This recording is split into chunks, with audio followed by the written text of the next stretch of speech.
which is his creation, the nature of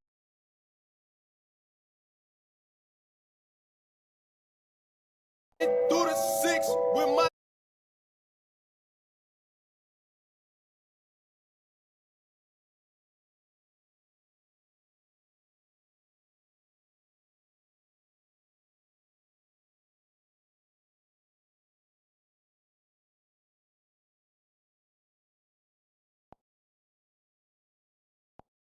whoa, you know how that shit go. I was running through the six with my woes.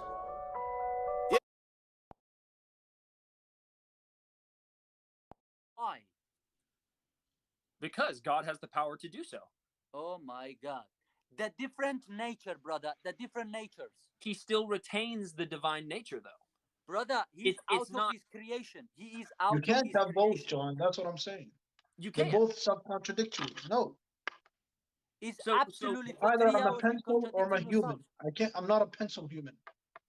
Well, I agree you're not a pencil human. You might be skinny. But all right, so no, within the incarnation, the basis of the theology is that the divine took on flesh, took on a body, right?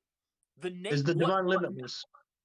So Dawa, what Yes, what is bro. the necessary conditions to call something human? The flesh and soul. You waiting to me to say spirit as well, yeah? But we not believing that. I know what you want, but we only believe a flesh and soul. That's what that human required. Okay. Yes. So Let's say, can I say something? Yo, to everyone that's saying 3 versus 1, bro, this is not a boxing match, man. We're not ganging up on him.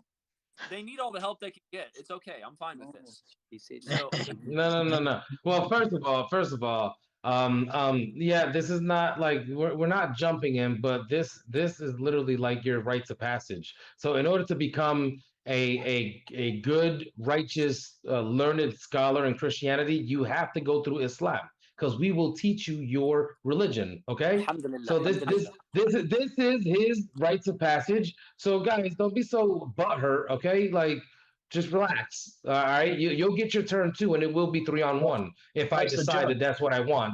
When we hang on, when we have 2 Christians up here, it literally goes crazy because because all Christians do not believe the same thing. It's okay to have 3 Muslims because we all believe the same thing. All right, we just have different questions. Allahu Yeah. Another, all right. Beautiful. Go ahead with your question, Pastor John. You asked me what human required to be human. Christians aren't as nice as I am. You asked What? me what's required to be a human. A lot of other Christians aren't as nice as I am. And that's true. That's absolutely true too. I agree. All right. So anyway, Go ahead.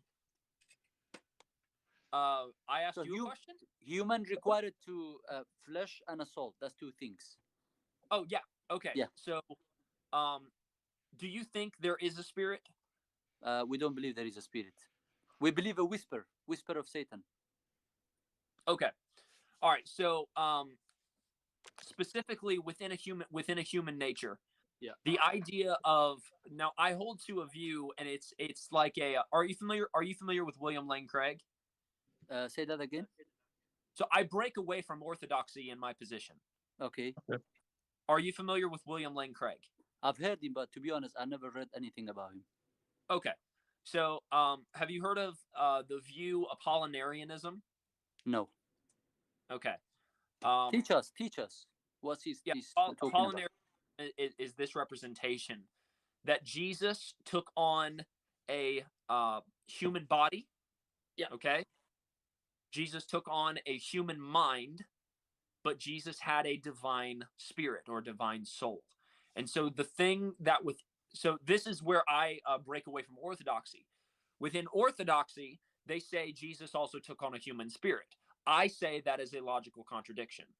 I think that's problematic.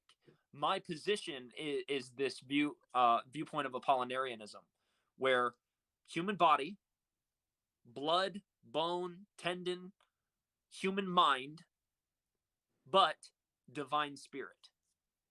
No, I disagree with you. Because blood and stuff like that is how can you disagree with is within the flesh. It's within the flesh. When we say flesh, is contain all the everything what you mentioned. So flesh, soul. Let's stick with these two. Where did you get the spirit? Where is the spirit? But you already believe that the soul is a separate part. No, flesh this okay. The spirit and the flesh is, or excuse me, spirit, soul, same thing, Same, interchangeable. same thing. Okay, Yes. the flesh different. Yeah. So you guys say you like there was the Christian lady that was in here. She said, I think Hammam, you was here. She was saying, we have spirit, soul, and flesh, and I had to stop her and correct her. I said, no, we have a spirit and we have the body. Yeah. Do you understand? Perfect. Yeah, there's no more. There's no the mind or something like Yes. the soul is part of the mind and things like this. Obviously, we agree. And, Okay. and I will tell him, we have an authentic hadith, Pastor John, where the Prophet, peace and blessing be upon him, said, when Allah created a human being in the womb, after 42 days, the soul will be transferred to the body of the human being, right? Yeah. So the soul is there, it come to us after 42 days.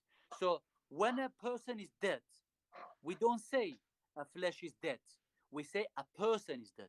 So definition of the dead is separation of the soul from the body. That's Perfect. what we believe, right? Perfect. So now what's your point? What's your point?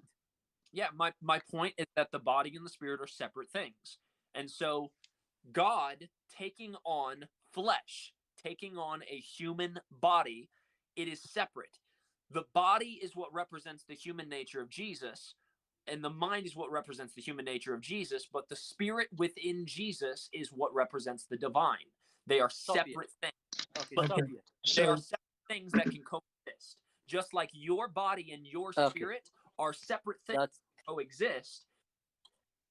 That's fine. Now I have Yeah. a question for you. When Jesus lifted up to the heaven after the crucifixion, well, with the time within the time of the crucifixion, so No, after the did just no, say- no, say did he did he, according to Bible, did he had a human soul? No, I like I said, I don't believe Jesus had a human spirit. Oh, there you go. Okay. Then you contradict yourself. What did you say? You said what is required to be a human? You said flesh and human soul. Did you say No, that right? But you said No, I you asked said you that. question. That was your answer. Yes, I Hold on. Wait. That was very, very hard. Okay. Thank you. Thank you very much. He put That's it. That's it. John, every time. You don't understand, bro. Listen. What requires to I be a was gonna get to human that. is a human spirit and a human. What you're never saying, said- wait. Okay. What you're trying to say is Jesus, he didn't have a human spirit. His spirit is Yeah. somehow God. I'm saying it was the divine spirit. God is His body would disintegrate at the thought. No. Okay, What God- did, God- Pastor John, let me wait, very quickly. What did Moses want from God? say what? What did Moses, what did he want from God? I don't To see him. To see him. He said, if the mountain can bear it, then you can see me. I'll allow you. This is the Quranic narrative. But they have a narrative like this in the Bible. That's why he spoke to God through a bush. Moses saw Yeah. Exactly my point. No, You agree? he did not see. No. He did not see God. In terms of well, he saw God's backside. No. So what are you talking about? I don't know. I don't agree. No, Or did I agree? What are you saying? brother I Isa, think let Moses me not, brother Pastor John, escape what I was. No, want to but say. he's Well, Yeah. Okay, really, yeah. I want to go back to Dawa too because Dawa, what you just said is literally your position, not mine. Okay, I'll tell you why. You know what? I'm not. No. I want you to admit to this. I asked Okay. you. Okay. I'm not saying I haven't said it. I'm not saying I haven't said it. I've said yes, I did, and you I confirmed didn't that. say that though. You Okay. you just used your answer as my answer. Okay, let's go back. Can I ask you a question, John? No. Can I ask a question, John? Then why did you Yeah. disagree with the answer? Yes.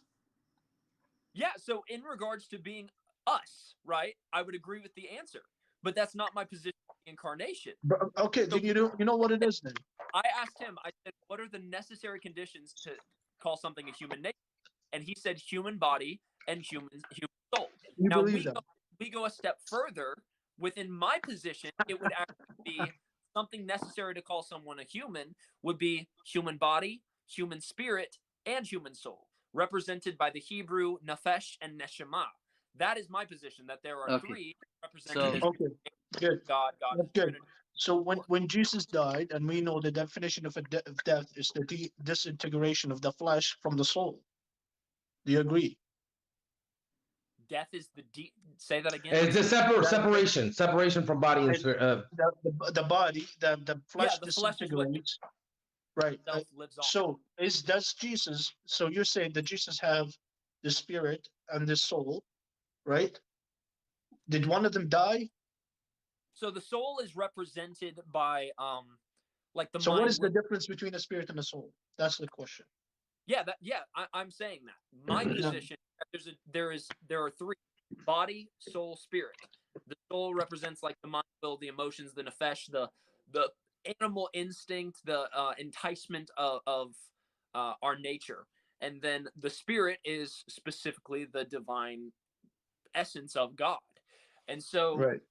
within us as humans, we have human spirits and human souls.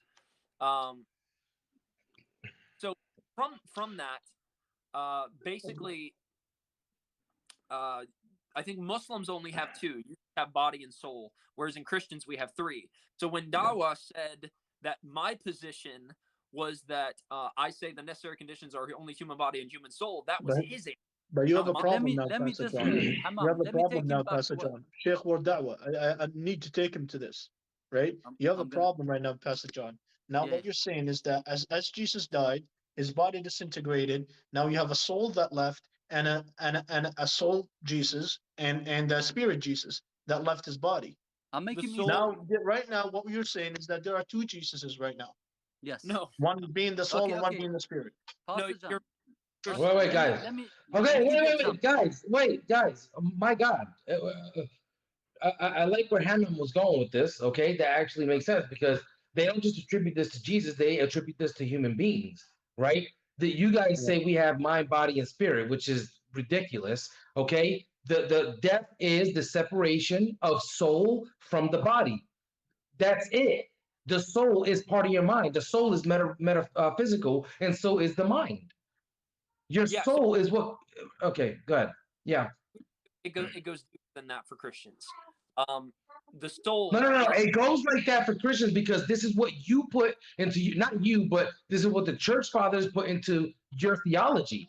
Because this is absolutely incorrect. No one would tell you this. No logical thinking human being would say this at all. I'm not trying to be disrespectful, John.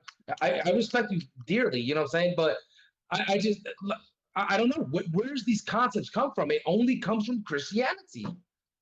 No. So within the idea of the soul, it's not the same as a Muslim. It's not the same as a soul in Islam, right? It's not like the spirit is. The spirit for Christians is the soul for Islam. It's the essence of our being, right? That would be the soul for Christians is not represented as that. It's represented as a word that's known as nefesh, right? It is like the animal instinct. It's the part of us that desires to do evil. It's the part of us that desires to have an inclination toward animal instinct, right? It's the evil part of us. The thing that causes us to sin primarily is the desire for gratification of the flesh. Hey, what part of this is it? What part is it? He said, "Is the spirit or the soul?" This is the soul. Okay, so what part of the, I guess, autonomy of humans does the spirit control? So it has to do with the spirit is from God, right? Mm. The spirit, the spirit is something that draws us back to God. So within the idea, it's kind of this: the body is just it's our shell, right? It's our flesh, it's our bone, it's our blood. It's what keeps us alive, and it's what's going to die and decay, right? That's just our body. It is our. Whereas yeah. It's the outer shell of the automobile, and then you got the engine, which is okay. Yeah, so I get it. the soul or the nefesh is represented as something called like the animal soul. It is the part of us that desires. So our flesh desires gratification. Our flesh desires to do bad The things. nuffs. Yeah. I get it. If it feels good to us, our flesh wants to do it. But that inclination to do evil comes from that animal soul, whereas in the spirit is trying to draw us back to God. So it's the war between the flesh and the spirit. Oh, okay, wait. So kind of. So it's kind of like this is just an analogy, okay? So it's kind of like the angel and the devil, right? Kind of like this internal jihad, if I'm correct. You know what jihad means, Yeah, okay? Jihad is just a struggle. So it's like this internal struggle. yeah, that's fine. So it has to do with our sinful nature versus our spiritual Bro, nature. brother John, Pastor, I asked you, does the soul separate from the body when you die? No, that inclination just dies because our spirit returns to God. So the spirit is the one that stays. No, our spirit returns to God. Okay, so the spirit is the one that stays alive, the eternal. Yeah, and you believe the same thing, right? You believe that Yeah. your spirit. Yeah. I'm not disagreeing with that. Now, when we come to when we're talking about Jesus, What your mannerism right now is just yeah, Pastor man, John, Brother Isa, we I have already to ask you, agreed God is not the author of confusion, bro. But I'm confused as Hammam, I have to ask you yeah. one But let me thing. say something. So you Uh-oh. said so. This spirit that you're speaking of is God when it comes to Jesus. yes. So when Jesus says, "Father, into your hands I commit my spirit," when he's on the Okay. cross. Now, in your definition, what is a human? In your definition, not the definition of world Dawah. You tell me what your definition of a human. What makes a human? Yeah, what makes a human? Human body, human soul, human spirit. Human spirit, human body, human soul, human spirit. Jesus had 2/3 of these. In my position, yes. So he was 2/3 of a human. I guess you could One put. third. Sorry? I guess you could put it that way. So he was not fully human. So anyone that says Jesus was fully human is actually is you don't believe that. No, I think a necessary condition for being human has to do with a human spirit, and I don't think Jesus had a human spirit. No, but I Pastor, asked what definition you give a human. You said that the flesh, the spirit, and the soul. And Jesus had 2/3 of these. That means he was 2/3 of a human. Yeah, like I said, I'm fine with that. That's fine. You're fine with that. So where can you scripturally show me that Jesus was 2/3 of a human?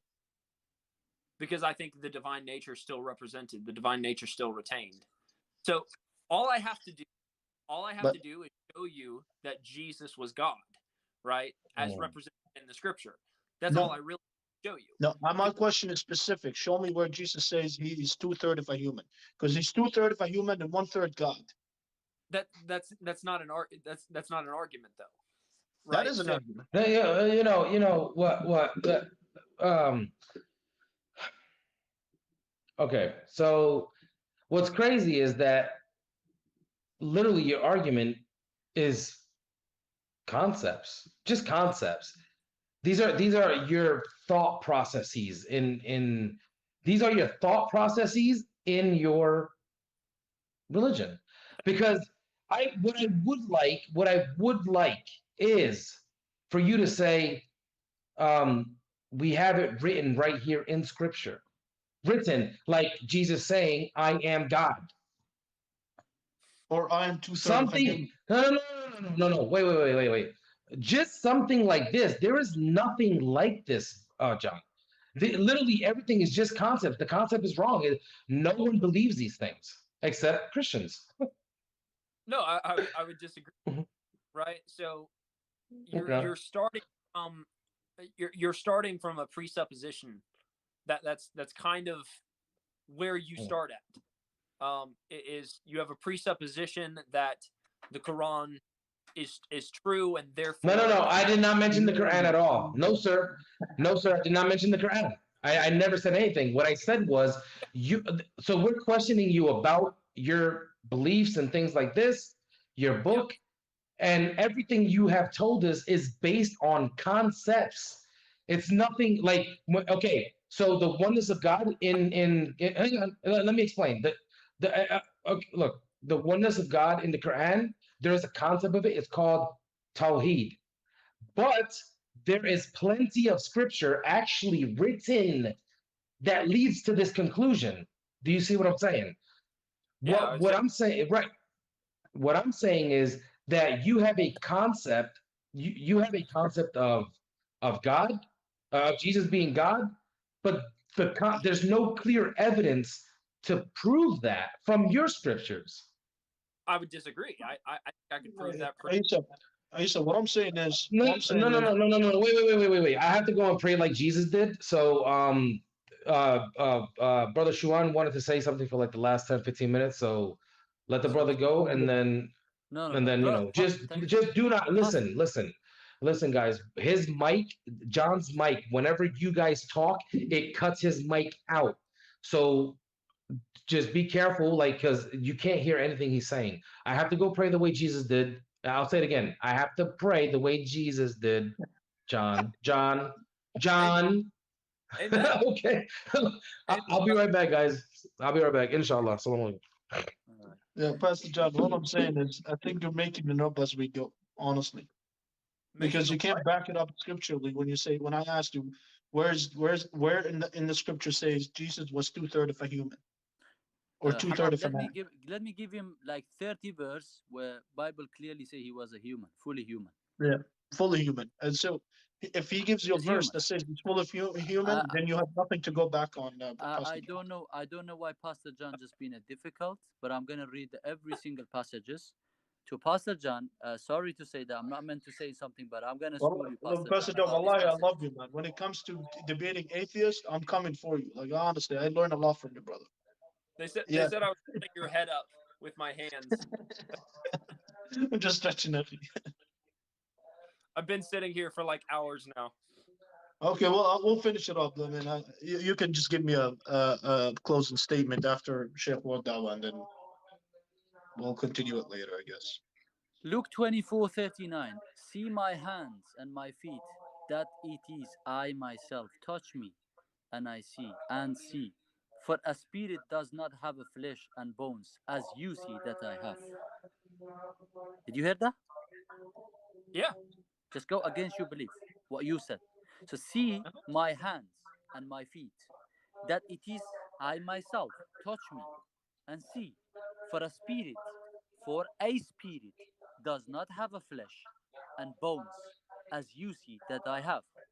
So what does Why that do you? say? What does it say? He's a human. So Human he body. had flesh. I don't disagree. He had flesh. No, no, no, no. He said, for a spirit does not have a flesh. Yeah, you understand? He's talking. He's talking about a ghost, like a spirit No, no, no. without a body. Why are you translating the Bible the way you want? The what I'm reading is a spirit. There is no ghost. And you No, say Jesus. 1 second. Let me finish, please. And you saying to yeah, Hammam, Jesus have a flesh, and Jesus Hammam has flesh, soul, and spirit. You say he has a flesh and spirit, right? yeah. You say no soul. But here he said, for a spirit does not have a flesh. Why are you saying Jesus had a spirit? What he himself say, I don't have a spirit. You're just misunderstanding the passage.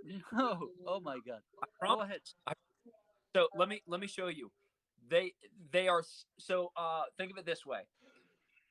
If you had a dead loved one, all right, show up in your room, right? Have you ever seen like a Casper movie or something like that? What Jesus is saying here is he's portraying to them that he's not a ghost, he's not a spirit, that he's actually there. He's Yeah. there in person. He's there as flesh and bone. Thank you very He's much. not saying spirit in the way you're saying spirit. Yeah, he said, I'm alive, I'm a human. There he is. Right? Yeah, he's He saying I'm said, not a come and ghost. touch me. He said, come and touch me, right?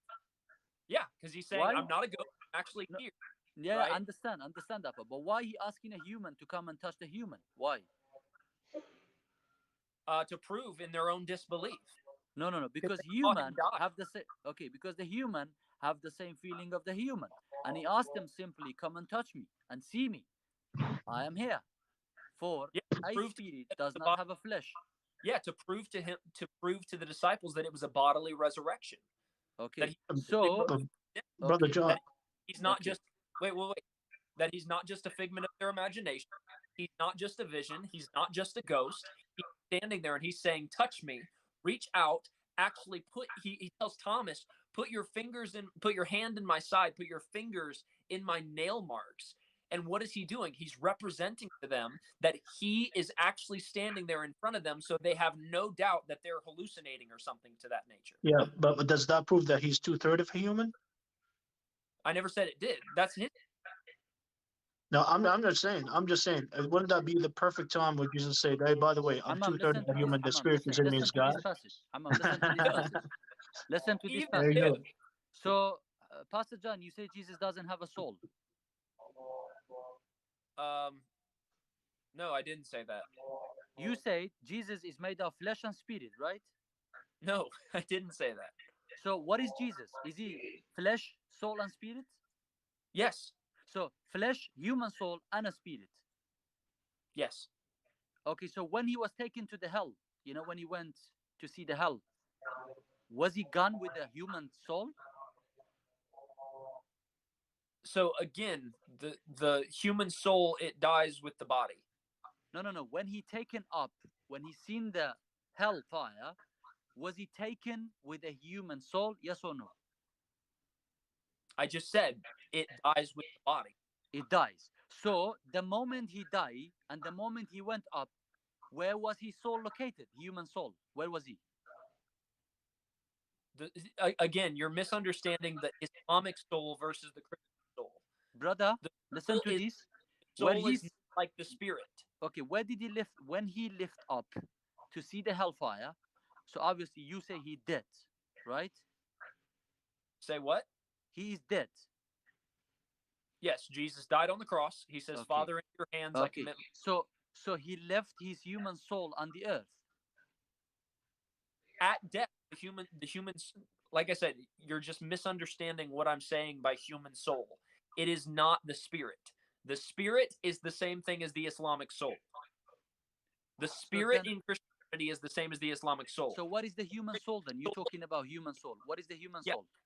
The soul in Christianity is the evil inclinations. Is what? Evil inclination. So you're born with evil. It is in regards to a sinful nature. This is where we get into original sin. Okay, we're going now, no problem.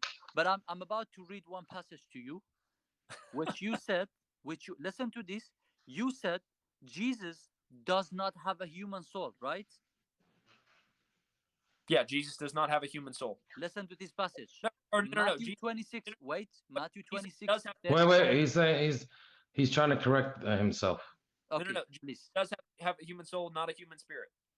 Okay, so for almost 25 minutes, you not making up your mind. What is Jesus? Tell us in small sentence. I've made what up is my Jesus? mind every time. I have been I, extremely. I get it, Sheikh. With all due respect, I get it. Jesus was 2/3 of a human, and then he was 1/3 God. So 2/3 human, No. 1/3 God. Okay, 2/3 of a human and fully God. Yes. Yeah.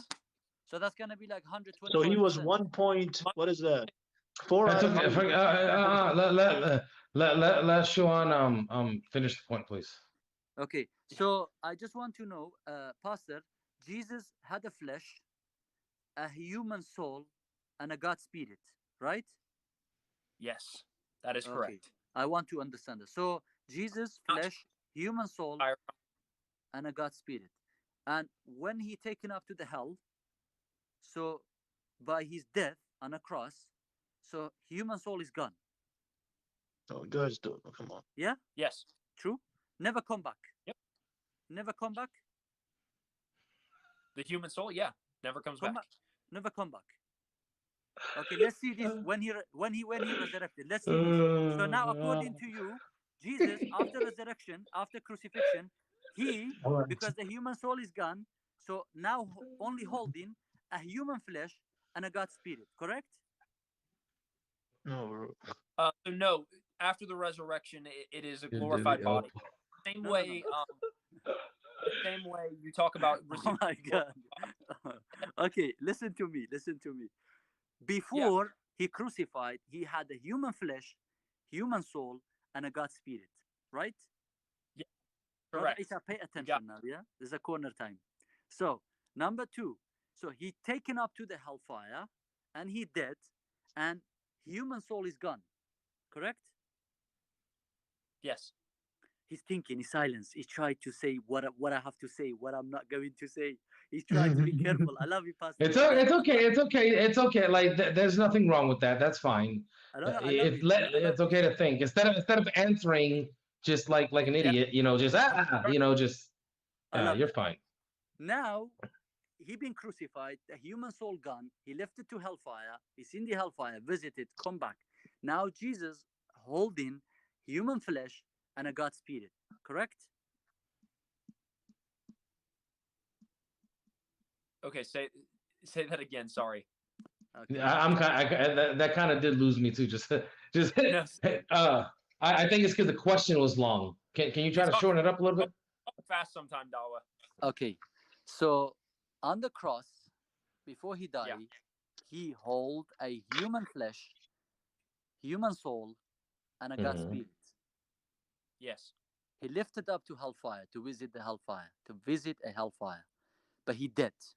So he, by the crucifixion, So he went. that's just let me clarify. That's up for debate whether or not it's literal or metaphorical. But go ahead. No, Okay. no, just okay. Thank you. So when he lifted up, obviously he died on the cross according to Bible.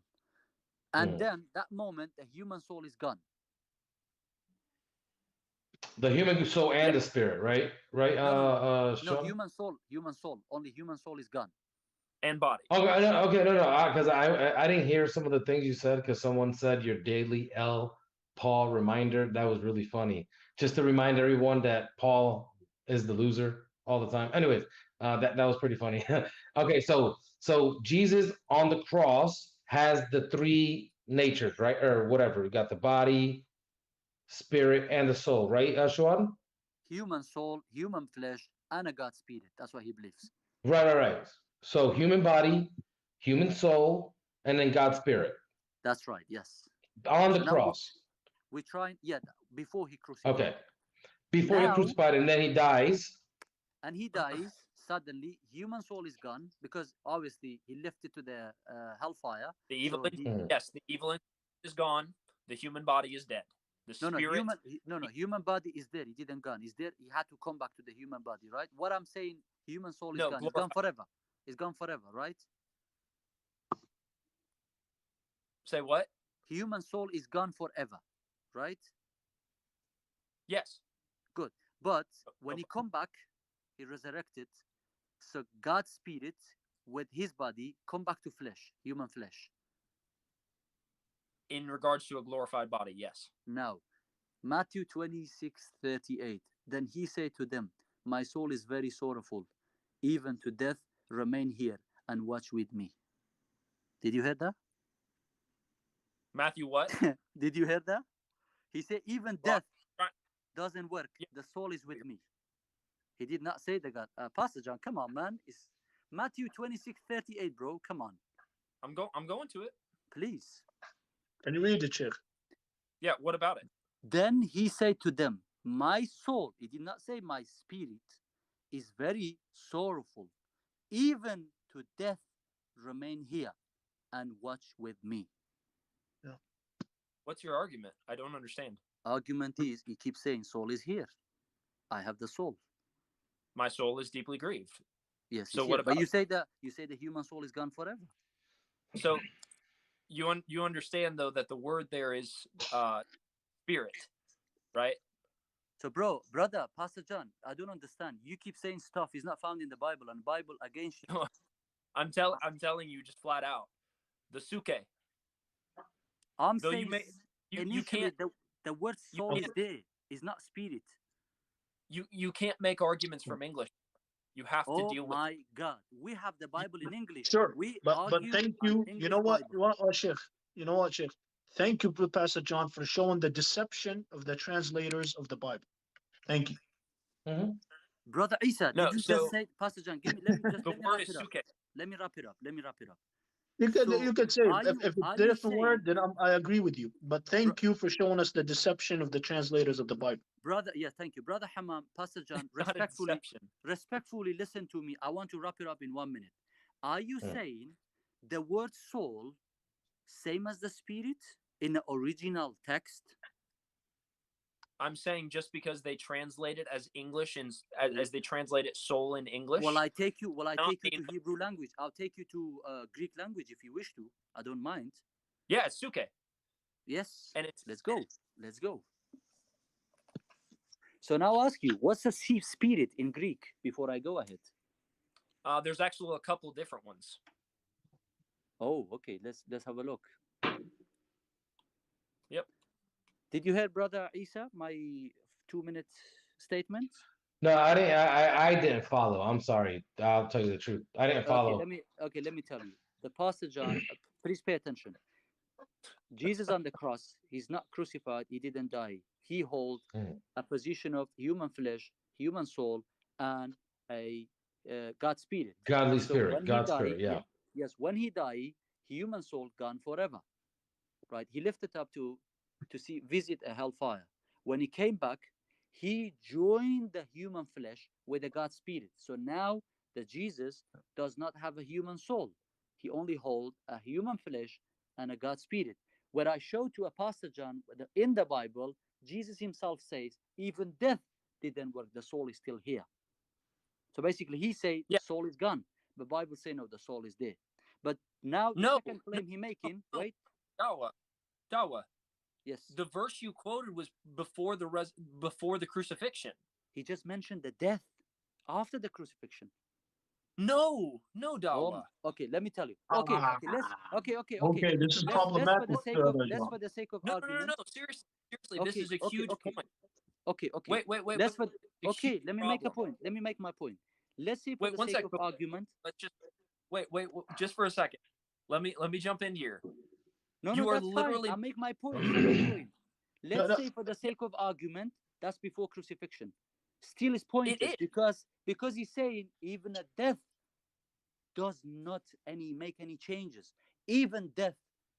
So according to you, he knew about he's going to die. So even Yeah, says the good passage point. says, Well, Dawa. I was going to say that. yeah. Is that he knew he was going to get crucified. This is Yes. his purpose, is to come down and crucify and die Exactly. for our sins. So I'm So- guessing this is what he was referring to. So Yeah, listen If to you say it wasn't before crucifixion, then let me read the Bible. no. Pastor Then John, he said, just speak. They didn't speak. Please. then he said to them, my soul is very sorrowful, even to death. Remain here. The soul remain here. Where? On the earth.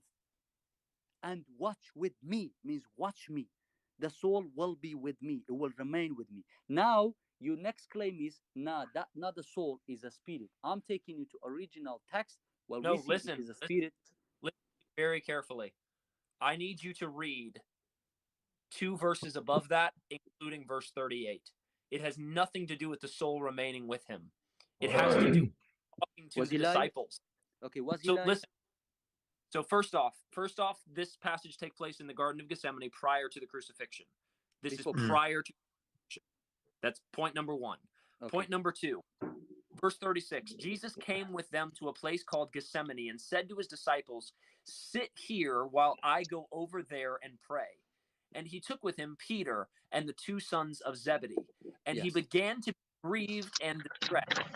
Then he said to them, who's them? Well, it's Peter and the 2 sons of Zebedee. My soul is deeply grieved to the point of death. So he's talking about his emotion. My soul is deeply grieved to the point of death. Remain here and keep watch with me. He's talking to people. He's not speaking of his soul. Wait. What did he say? Read the passage 26:38. Yeah. He Read said to them, so who is them? First. Disciples, yeah. Go ahead. Oh, he said to them, my soul is deeply grieved to the point of death. Yes. Remain here with me. Thank you very much.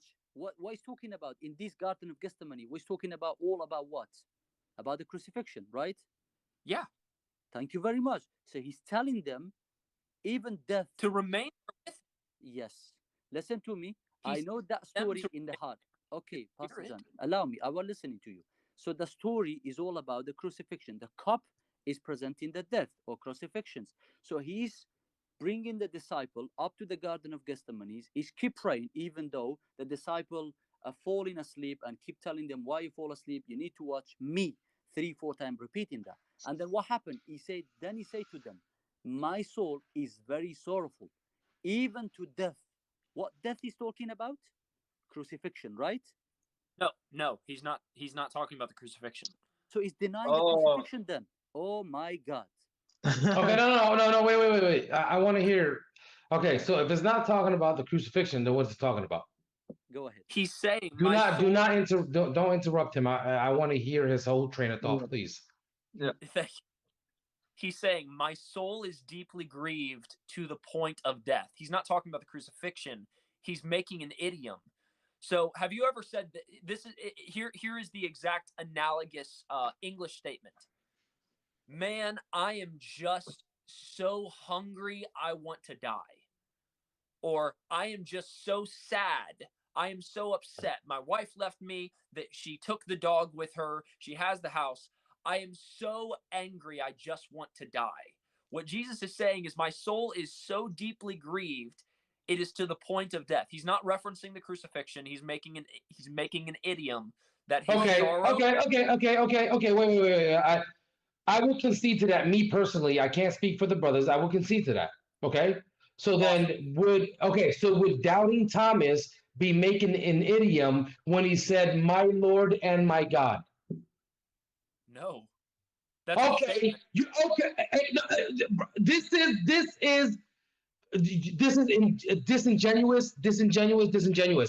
We know when we see something so, hang on, and I'm sure everybody understood that. So what you're saying is it's just a figure of speech, right? Would you ever use a No. figure? No. Answer. Yes or no? Yes or no? Is it a figure of speech what you're talking about? In this passage, yes. Right. Thank you. So no, John. Wait, I gave you time to go through your entire thing, right? Okay. So you're saying that he made an idiom here, which is common language in the term or in the contemporary world of whatever, Jesus, however you want to phrase it. Doubting Thomas said the same thing. My Lord and my God. My God. Oh my God. This is an oh my God statement. OMG. Apostrophe. No. My brothers, come on, bro. Come on. This is exactly what that means. Brother Isa, can I make my point? And I'm gonna go. No. Wait. I want John to respond to that, please. Yeah, okay. I really want to respond to that. So, would you ever use a figure of speech looking at me or Hammam and say, my Lord and my God? That the OMG did not exist back in that time. No, I'm dead serious. The figure of speech. Oh, God. No. Listen. Okay. That's what you say. You don't know for sure. I do know. I do. Here's why. Okay. Because it is to this day considered taking the Lord's name in vain. Remember what one of the commandments is. Do not take God's name in vain. Do you know what that means? It means do not use God's name in a way. I know what that means. Okay, yeah, I know what it means. All right, let me respond to you. So the reason we know that this is not an idiom, first off, oh my God, even today is taking the Lord's name in vain. It's taking God's name as worthless, right? It's using his name. But wait. Okay. No, you're right. It's using God's name in a worthless manner. And so when Thomas looks at Jesus and says, my Lord and my God, he's not saying, my Lord, my God. That he would have been taking God's name in vain. This isn't an English idiom. He's making a correct statement. And even him saying, my Lord, is the Greek word kurios. And kurios does denote divinity. Okay.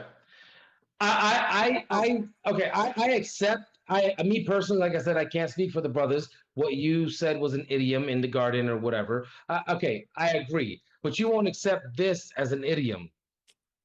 Okay. There's no, Okay. like, I would don't you, believe that. I mean, look. First of all, I don't believe that story. I'm just.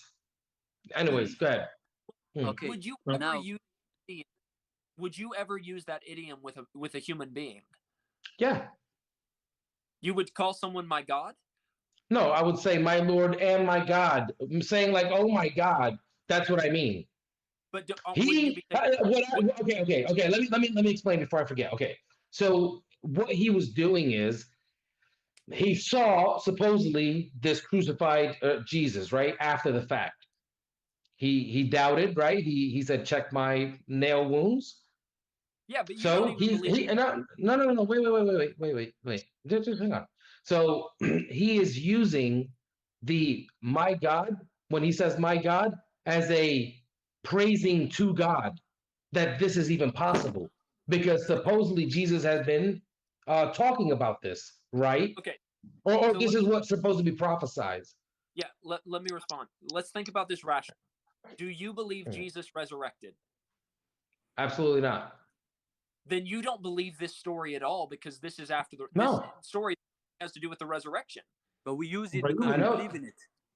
So No. what? So why does it matter whether or not the narrative says "my Lord" or "my God"? We want You to make a already Because difference. because it's an exclamation. He's exclaiming and he is praising God. He's praising God for what he is seeing. but We you do don't that all believe the time. If a baby comes into the world, alhamdulillah, all praise due to Allah. It's an but exclamation. you, like I said, you don't believe this event even happened. That's beside the point. You brother, do. You Yeah, do. Yeah, you do. that doesn't make sense. Is if you let me put it here. One second. Look. Like I said, hang on, wait. Hang on. Before you start talking, you have to remember that there are things in the Bible that I believe, and there are things that I don't. So I Yeah, don't believe the crucifixion and the resurrection. Was he raised unto God at some point? Yes, I believe that. But if you're talking about like a resurrection after death, no, I don't believe that because he didn't die. okay. I'm gonna put my Muslim hat on. My Muslim hat is on. okay. Inshallah, keep that on forever. But Sure. Pastor, we need you to say Ashhadu an la ilaha illallah first. I need you to do that. Okay, so specifically, when dealing with this passage, as a Muslim, I don't believe the resurrection even happened. So I don't believe any words that are being spoken in this narrative because the event didn't happen. Jesus never Mhm, showed up in the room with his disciples. So even if Thomas says, "My Lord and my God," and by the mhm, way, it finishes out the verse that he fell down and worshipped him, right? It finishes that verse. So when mhm, it says "my Lord and my God," and then they fall down in worship to him, well, I don't believe this mhm, event even happened. So why would I care about the events? So it's like saying this. If I told you, and I got this from Justin, I actually use it with atheists. If mhm, I told you that last night a unicorn showed up in my house and pooped on my carpet, and his poop had rainbow sprinkles in it, right? If I mhm, said that, then I said the unicorn then went into my refrigerator and raided my fridge and did all of this, well, don't I first have to substantiate that unicorns actually exist before we can talk about what the mhm. unicorn did? No. I get it. I And get it. Mhm, yeah, so if you don't, if as a Muslim, I don't believe this event even happened. I don't believe in the resurrection. I don't believe in this narrative. I then should not give a flying fart what they say or not say. That's If Jesus in that John. passage, what? John. That's besides the point. You don't believe. Actually, I'm gonna shave my face and then I'll put my Christian face on. Anyway, that's stupid. Allowed That to like. Okay, let's move no, on. Let's wait, move wait, on. wait, wait, wait, wait, wait, No, wait, but wait, wait, here's wait, wait, wait. here's No, what I no, would get. wait, Yeah. wait. Please. I just want people to understand something. I understand what you're saying. You don't believe in the Quran, okay? I take every bit of the Quran as it is. You can question us on that. So Every bit also, of the Quran. No. Wait. The Bible, I don't believe in Christianity. I don't believe the Bible. I can pick and choose. Yes, I'm biased about this. Absolutely. You believe in the Bible, so you must take everything for what it is. You must believe the entirety of it, yeah, and I including believe. the Old Testament. Yep. Right. So I believe Thomas looked at Jesus and said, "My Lord and my God," and then he worshipped him as I don't God. believe that. I don't believe that.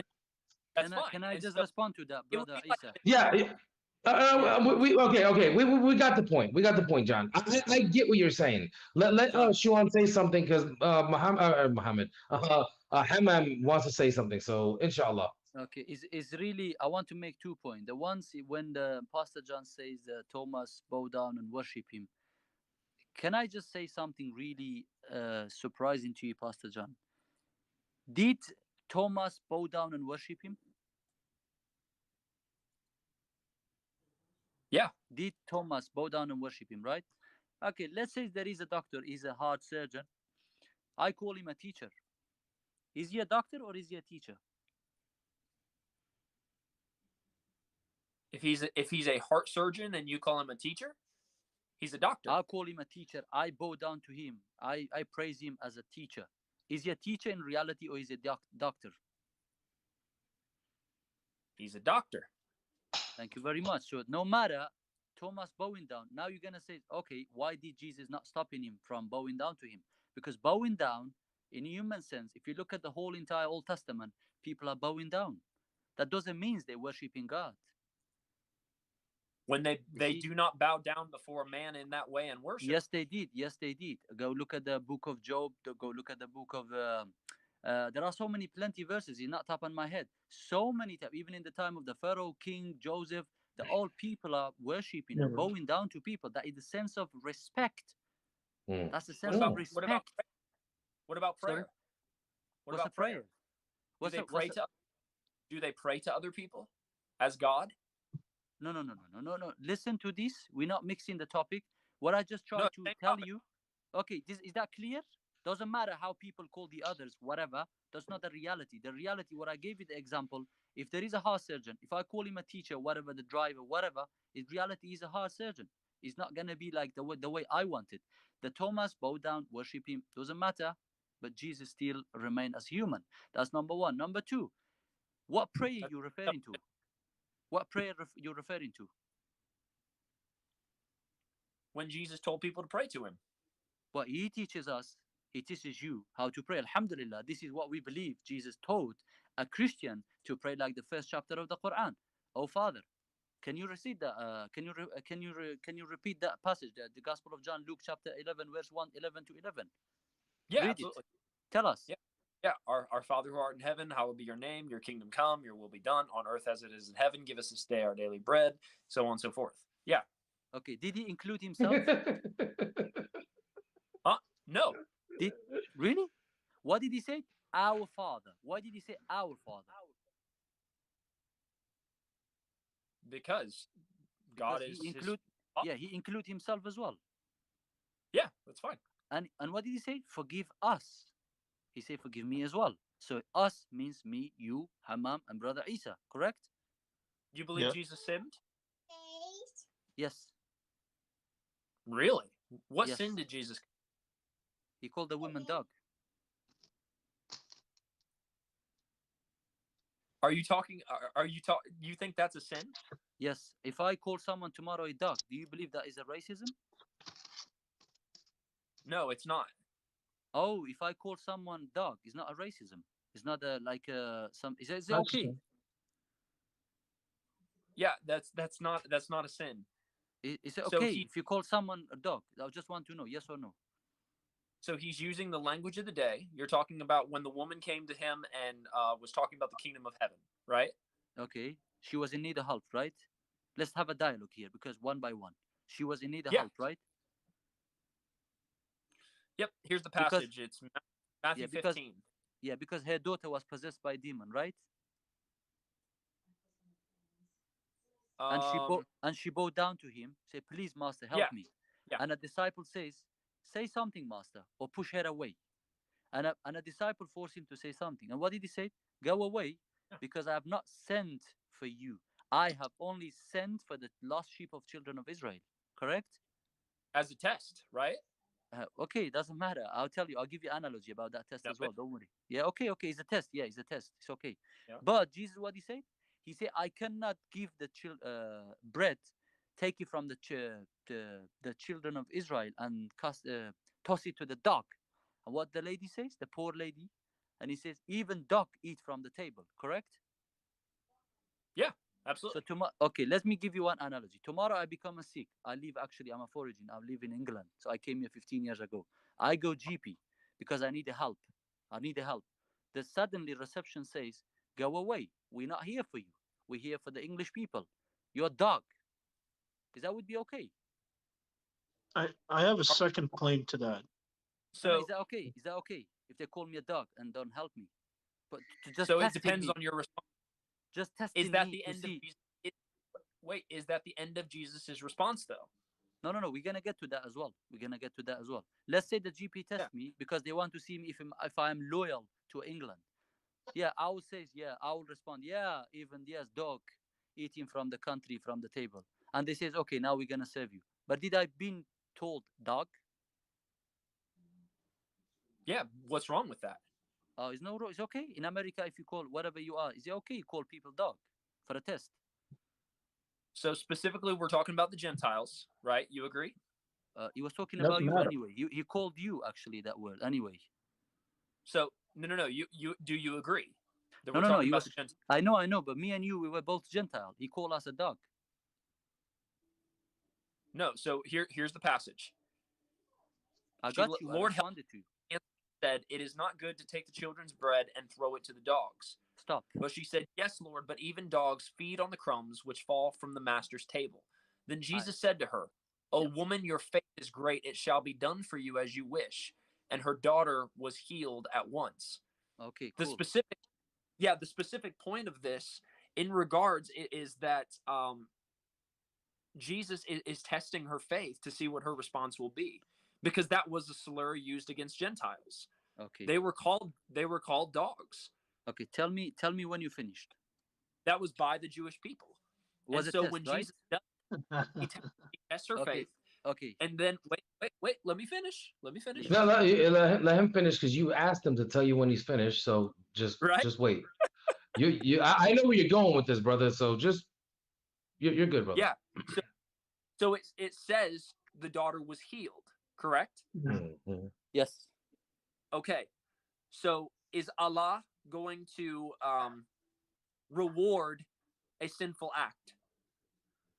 Allah No. going to reward a sinful act? No, he's not. Yeah. Saying him calling her a dog, even in a test, is a sinful act. This is your part where you say Jesus sinned. But yet the passage that her daughter was healed. So Jesus performed a miracle right after he exemplifies her for her great faith in passing the test, in saying, yes, this is what I feel. Okay. And he in her faith, and then her daughter was healed. So why would God reward a sinful act? Okay. Now you question me. Can I respond to everything what you said? Yep. Good. Uh, So first of all, you said, brother Hammam, remember what you want to say. Yeah, please allow me because I'm gonna lose. I'm gonna lose the. okay. Okay, brother Isa, pay attention. So Mhm. in that passage, Jesus says, "Go away, because I only sent for the lost sheep of Israel." Correct? Yeah. But he himself helped helped the Gentile. Correct? Yeah, So exactly. suddenly he contradicts himself in that point. That's number one. That's number one. No, Yes, he did. he did contradict himself. Okay, I'm gonna ask brother Isa. Maybe my English is not good. Brother Isa, when he Mm. said, "I am only sent for the lost sheep of Israel," and after a few minutes, he just stick with the Gentiles. What does that mean? Yeah. I get it. Yeah. Contradict It's himself. contradiction, yeah? Yeah. Thank you. Second point. What Pastor John you just explaining in that passage. Let's see me and you walking on the road. Suddenly showering, start raining. You have umbrella, I don't have, right? And I'm getting wet. I'm getting wet. And then you're asking me questions about our friendship, our relationships, like being loyal to you and not. I've been suddenly 5 minutes been walking, I get wet, and then in the end you gave me the umbrella. There you go. Does that really matter? I already got wet, and you passed me the umbrella. He Say already what? called the woman a dog. The deed is done. That's what he's saying. The finished. deed is done. So Can I say something? I want to very add to quickly. Yeah, okay. Very quickly. Yes. So the devil was the first racist, right? The Yes. reason. Yeah. He said, "I am better than Adam," right? I am better. This is racism. Go ahead, Hammam. Brother Isa, did you get my Pastor point? John, with all due I respect, got the point. You already. you've done Yes. the You already. biggest fallacy. Thank You've you. done the biggest fallacy in this entire universe I've ever heard. You asked me, will Allah reward a sinner? My answer is no. But according to you, Jesus is God, right? When we're looking at the Bible, we're looking at it from your lenses. If Jesus is God, of course, he's the one that did that. He's the one that did the miracle. He didn't Yeah, need Allah to do it for him, right? absolutely. So what, it doesn't I- matter. You don't I was ask me what if will Allah reward a sinner? I will say no. Of course, Allah will not reward a sinner. But according to you, Jesus is God. He's the one that done the miracle, right? Yeah, So he called the woman a dog and then did a miracle to her. Yeah, Yes. my position is not that Jesus sinned. That's your position. No. Your position is that Jesus sinned here. But here's the thing: this is where we go back to: is calling somebody a dog, is that a sin Racism? according to your belief? No, it's not. So you're okay with calling a Gentile a dog? In regards to the context, it's perfectly fine.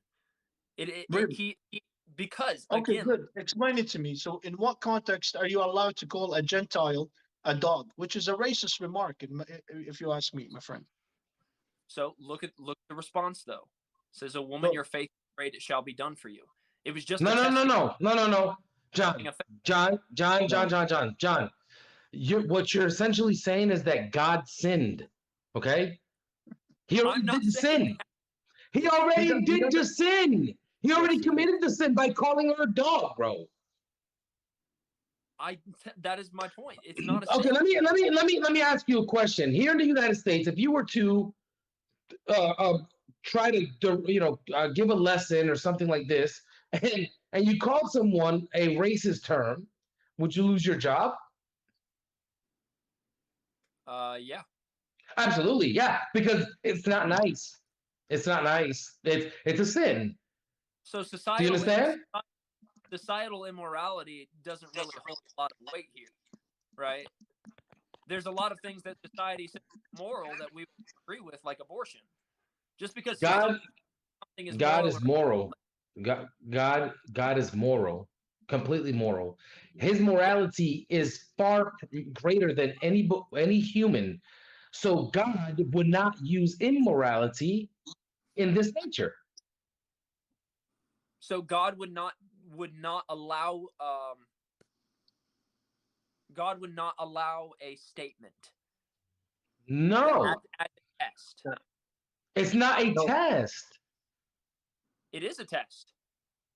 Why would you have Okay, I've gotten tested plenty of times in my life. No one ever had to say or do something that's immoral in order for me to derive a lesson. So you're telling me that the only way to get this point across to this lady is testing her is by calling her a racial slur. So again, it's not their racial slur in regard to Gentiles being called dogs. That was what they were referred to as Jews. Jews called them dogs. Jews thought Gentiles were less than. Was it okay though? At that Exactly. time? Exactly. That was never Jesus's position. Did he call her a dog? Yes or no? Jesus is seeing her reaction. Do you remember the story of the Good Samaritan? Yes, we do, but let's stick with wait. this one first. No, let's stick with that No, one. hang on. Let's give them a chance because it is three of us literally putting them through this gauntlet. So, you're gonna be the best Christian. Inshallah, brother. That's fine. I think. Let me see. Sheikh wants to go on anyways. So. Yeah. All right. Oh, it's Pastor John. Pleasure, I'm gonna hope after 5 minutes. Assalamu alaikum wa rahmatullah. Yeah. So, anyway, we see Jesus's conduct throughout the New Testament and throughout the Gospels. We see his conduct with Gentiles. We see his conduct with the Samaritan woman at the well. We see his conduct in telling the story of the Good Samaritan, where there is a man who was beaten, and a Samaritan is the one who picked him up, and the Samaritan was the good guy. We see the conduct of the Gentiles and Jesus teaching. He's constantly teaching his disciples that the people you call less than are people that I call great. He called a tax collector to be one of his disciples. Tax collectors were hated and despised by all people. Everything that Jesus did, he did with intentionality. And him saying this, him saying that children's bread and throw it to the dogs, she says, yes, Lord, even the dogs crumbs which fall from their master's table. Jesus said to her, "O woman, your faith is great. It shall be done for you as you wish." And her daughter was healed. Yep. This is specifically a statement Jesus is making for the woman's reaction to be either a reaction of a victim or a reaction of a woman of faith. And she chooses to be a woman of faith. Okay. Can I respond to that? Yeah. Pastor John, we have no problem with the test. We have no problem. You're not realizing you're not dropping your penny. The point is this: your merciful God has to test the people, his creation, by calling them a dog. That's the point I'm trying to make it here. Does not matter. The lady have a faith, didn't have a faith. The lady was healed, was not healed. It is irrelevant to me. The point I'm making, why the merciful God, you believe in your heart, why he has to use a racist term and making a human being as an animal to test his creation. That is my point. Please go ahead. Yeah, there's nothing wrong with that. You believe the same thing. No, I don't believe the same things. You want to bet? Can I give you one hadith? Can I give you one hadith? Let me drop on you now. Okay, let me give you one hadith before you go. But 1 second. There is Sheikh is more knowledgeable than that. So MashaAllah, tabarakallah. May Allah protect her, man. Or may God protect her. I said Allah, so I wanted to make sure. Yeah, I didn't. Anyways, I didn't mean that like that. Sorry. Yeah, may Allah protect her. Very, very beautiful. MashaAllah, tabarakallah. Alhamdulillah, rabbil alameen. Yalla. She was born a Muslim, by the way. Just to let you know. Yeah, go ahead. You talking about my baby? Yeah. She was born a Muslim. She was born in submission. Son? No, I'm not talking about. I'm telling you, I'm saying nothing bad about people's kids. Okay, I would literally help some. Anyways, Pastor John, let's not change the topic. But I have one. Yeah, I don't want to change the topic because I'm about to drop a bombshell on. Just one question for your child. Can you tell him? Is it boy or girl? It's a boy, right? This is a girl. Okay. No, it doesn't. Yeah, she looks like a girl. Can you tell her right now, Jesus died for your sin? Yeah, absolutely. Jesus died for your sins. I can't see any response. Yeah. Dawah, come on. Okay. No. I like no. Wait. Yeah, 1 second, John. I truly meant no disrespect. I would never, ever do anything like that. So I'm just saying. Yeah. Okay. Forget about that. Let's move on, please. Let's carry on. Okay. Yeah. So the Prophet, peace and blessing be upon him, Pastor John. Wait 1 second. I'm talking to her for a second. Wait, let me talk to her. Okay. Hey. So the thing is, my friend here, he doesn't know what original sin actually means. So he thinks that you're a sinner. He doesn't listen, Pastor. You're just born. Listen. You're just born with this nature. Subhanallah, he doesn't want to listen. It's okay.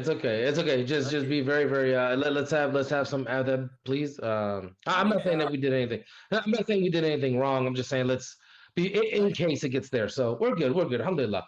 All right, let's get back to it. Yeah. May God protect her. Absolutely.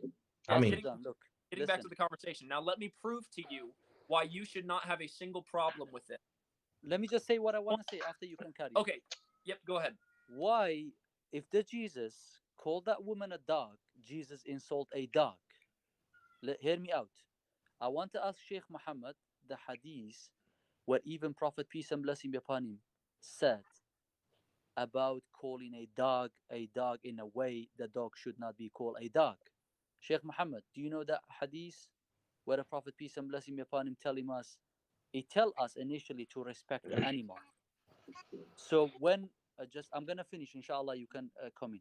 When we call a human a dog, so obviously we put that human down into the state of the animal like a dog, right? But I want the Sheikh Muhammad right now tell us, inshallah, about that hadith where how we have to respect the animal as how we respect a human being. Yeah, I mean, this is something that was well known among scholars because we've got a hadith of the Prophet, peace be upon him, which is in nearly in every book, at the introduction of every book, which John knows probably very well, which is actions are by intentions. So whatever your intention is, that what you will be judged by your deep intentions. And we humans don't know the intentions. Only Allah, the Creator, knows the intention before we take any step.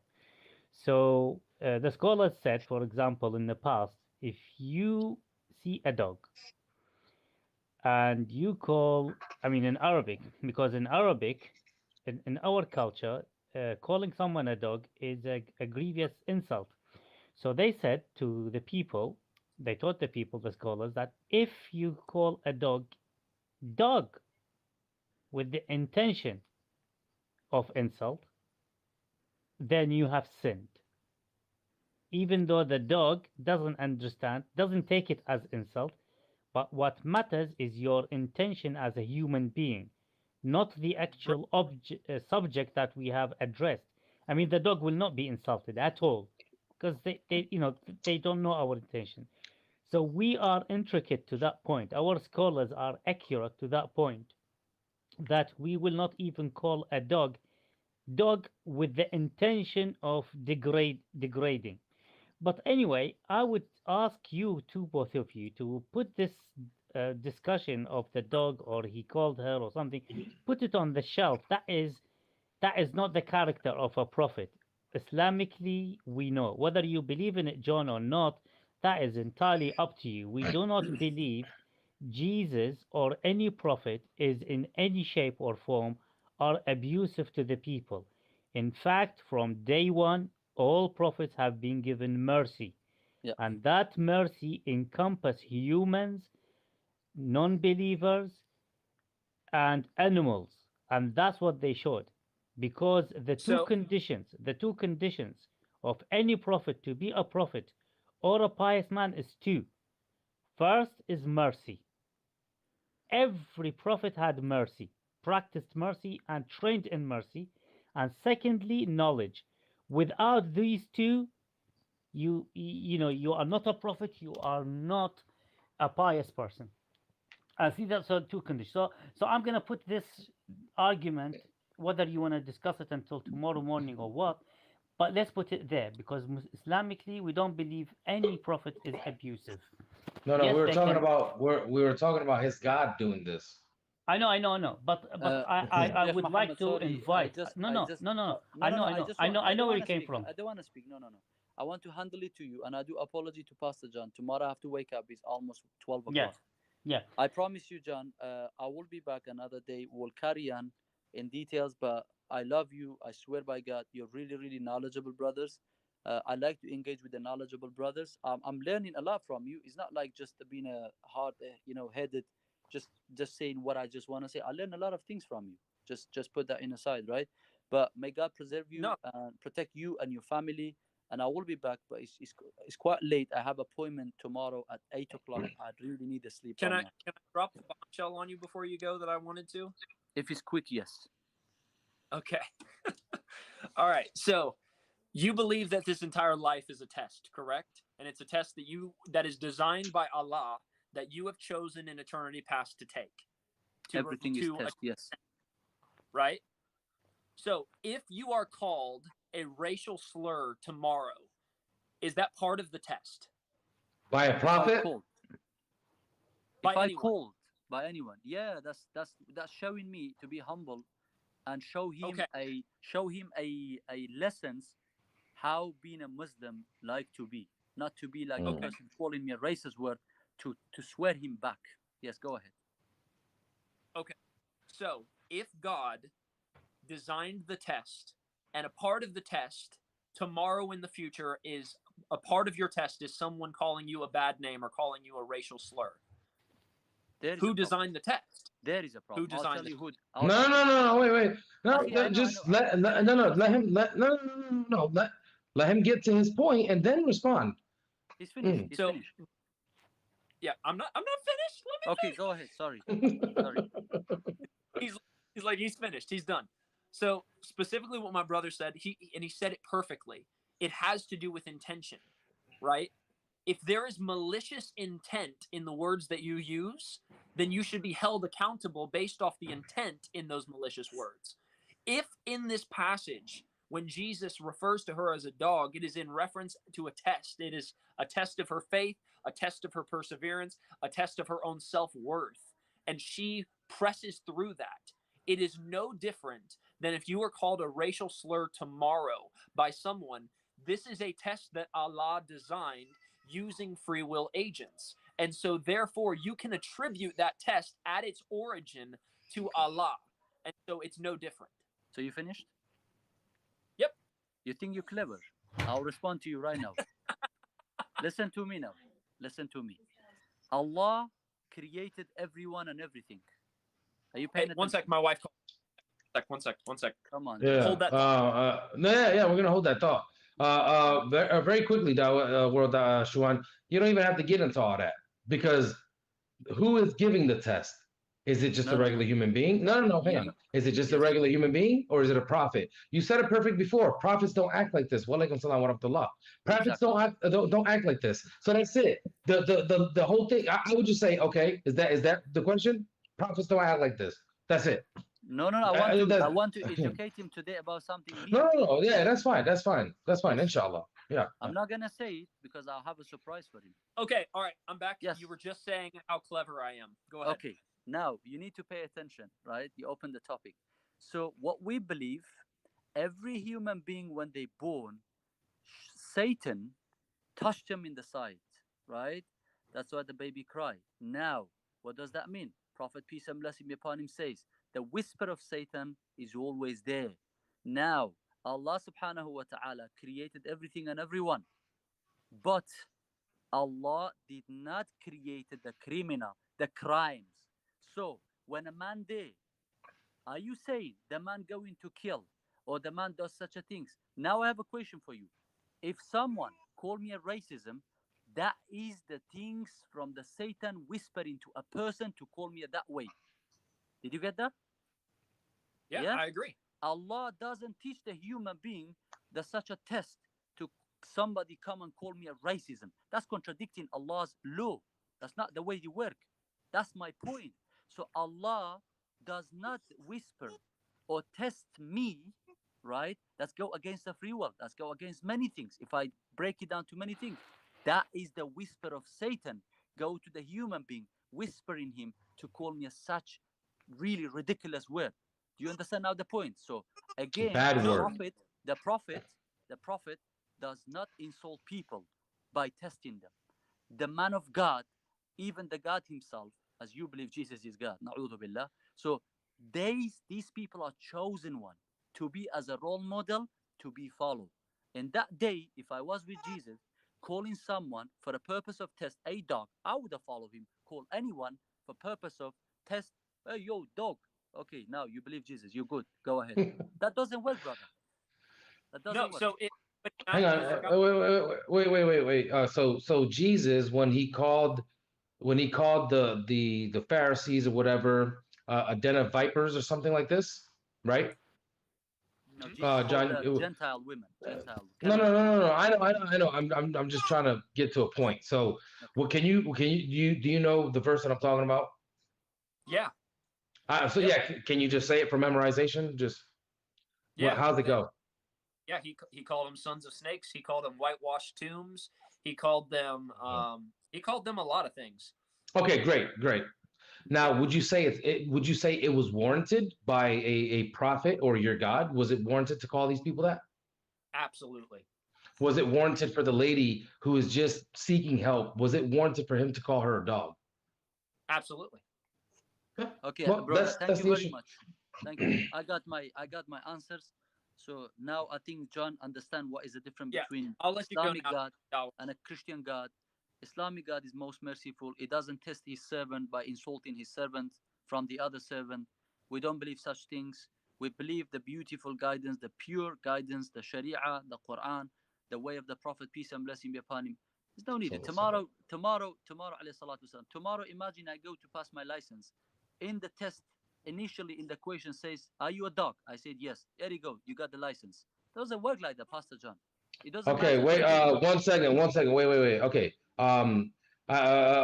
Sheikh Mohammed, can you reply to that comment? It says, "What does the term raisin head imply?"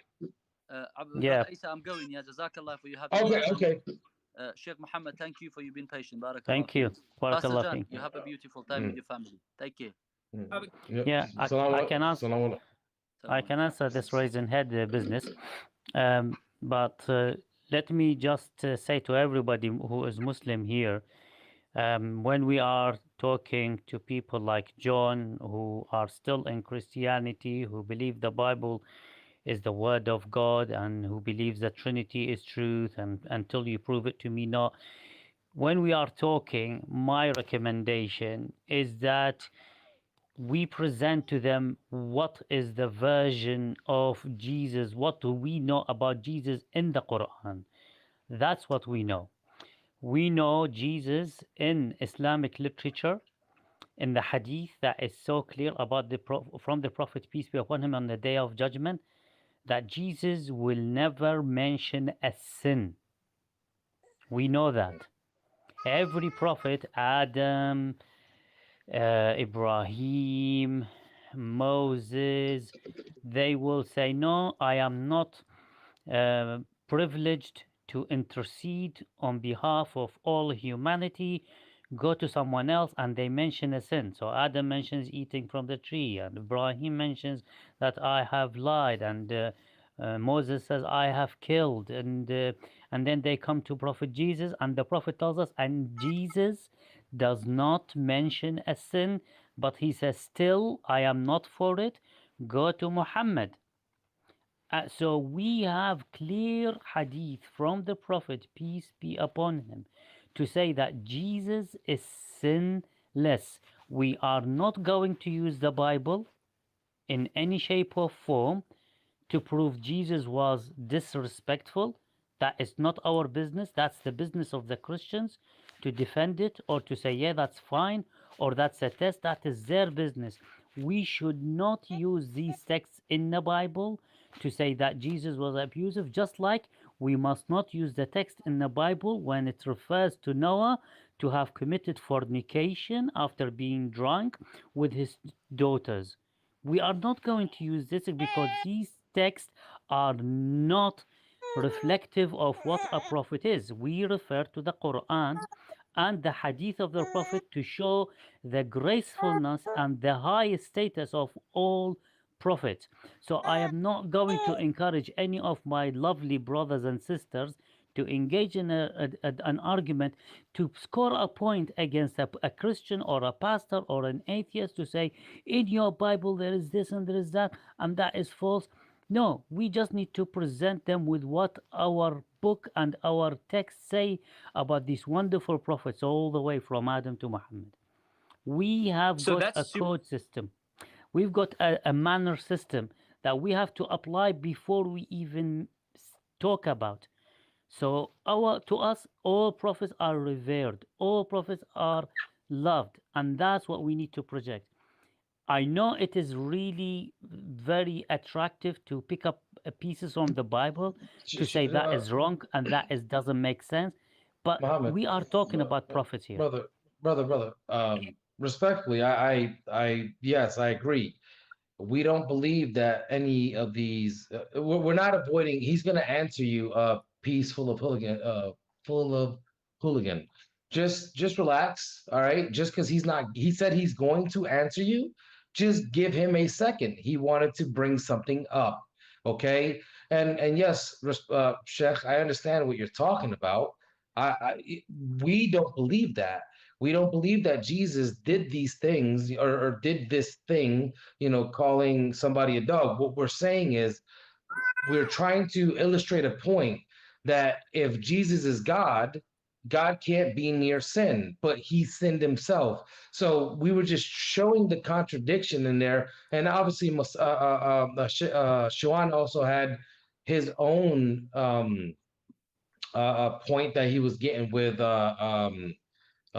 Pastor John here. So we would never say that, obviously. And Pastor John knows that we believe that Jesus is sinless, and that none of the prophets, at least, you never knew that. You never knew that. Okay, I well, asked, so this is something I wanted to say. I asked Dawa that question, World Dawa. I said, do you believe Jesus was sinless?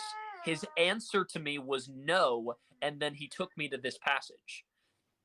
So I did not believe that, because based off of what his answer was to me, I said, was Jesus? He said, no, Jesus was not sinless. And then he took me to that passage. So I did not understand that. Yes. So I know the Muslims do not believe Jesus said these things. However, let me remind you of one thing. In the past, at the time of the Jews, at the time of the Christians, in the previous generations, at the time of the Prophet Muhammad sallallahu alaihi wasallam and all the prophets, when you quote something, that is sort of an implied acceptance of that statement. So when the Prophet, peace be upon him, said to the people of the pagans of Quraysh, say there is no God except Allah, say, when you say it with the tongue, it means believe it. The words say and believe were synonymous in the past. When you say, I am a man of my word, what I say, I fulfill. What does that mean? It means I believe in my word. So the word, it's not an excuse, brother Isa. I know where they're coming from, but when somebody says a statement, when somebody utter a statement, that is an implied acceptance of that statement. I am not happy with anybody that says Jesus was sinned, because this is what's written in the Bible. In another place in the Bible, when the mother of Jesus, Maryam, comes to him to talk to him, and the disciple says to Jesus, your mother at the door, and he doesn't respond to her, and he said, you are my brothers, you are my family. I don't believe this. I don't believe this. This is an honorable prophet. Allah mentioned the relationship between Jesus and his mother in the Quran, and he said, and he made me dutiful to my mother, and never tyrant, never tyrant towards my mother. That is the image in our heads, in the heads of Muslims, about how pure all prophets are. It is a slippery road to go to a Christian and say, Jesus said this because it's in the Bible. That is their business, guys. Okay, so wait, Sheikh, I'm sorry. So are you telling me that that in when we're having these types of discussions, then basically just never mention the Bible, like don't talk about this stuff at all? No, we say to the gentleman who represents the Bible, what was the situation with Jesus and his mother in the Bible? Please explain it. And then he would go and no, like let's say Brother John here, yeah. So Brother John, do you know anything about the story of the mother of Jesus Maryam, when she went to him in the Bible? Please describe it, and he will describe it. It is his book. He knows it inside out, so he will say it. And I will say, however, in my Quran, this is how Jesus behaved towards his mother. I am responsible for my text, like John responsible for his text. It's just I don't feel comfortable when we are mixing up the text to prove a point, because as he said, John, earlier on, and I agree with him, that you will always be able to defend a religious text if you wanted to. You will always be able to defend it. Yep. Even if you bring an imaginary argument, you will still defend, especially if you're coming from a place of love and affection to that religion. You will always find an answer. If you couldn't find an answer, you are able to create one on the spot, because the power of love causes you to do this. I know this. Very few Assalamu people, alaikum. alaykum salam wa rahmatullahi wa barakatuh. Very few people, which I really respect, when they say to me, which I try to copy as well, when they say to me something and I get stuck, are able to say this: brother or sister, you got me. I don't have an answer to this. You got this point on me. Very few. And these are the people of truth. And I'm trying to adopt that. When somebody asked me yesterday and cornered me, I said, I don't know. You got me there. But very few people do that. But the majority of people will defend to death. I'm telling you. So taking this argument, which is, I think it's easily like it was 2 to 3 hours, it boiled down to nothing really, from my point of view. I could be completely wrong, but it's a beautiful, very highly respectful, and that's what I want to thank everyone, that you maintained the manner that was so beautiful, everybody, and that is a plus point to everyone. But Yeah. because we are trying to share knowledge, let's reduce the amount of attacks and increase the amount of sharing. That's what I'm just asking everyone, because I want to maintain the mercy and love and respect, but I want to reduce the amount of attacks and like these punches. Yeah, respectfully, Sheikh Mohammed. Um, okay. So if that's the case, then I won't accept any Christian dawah at all.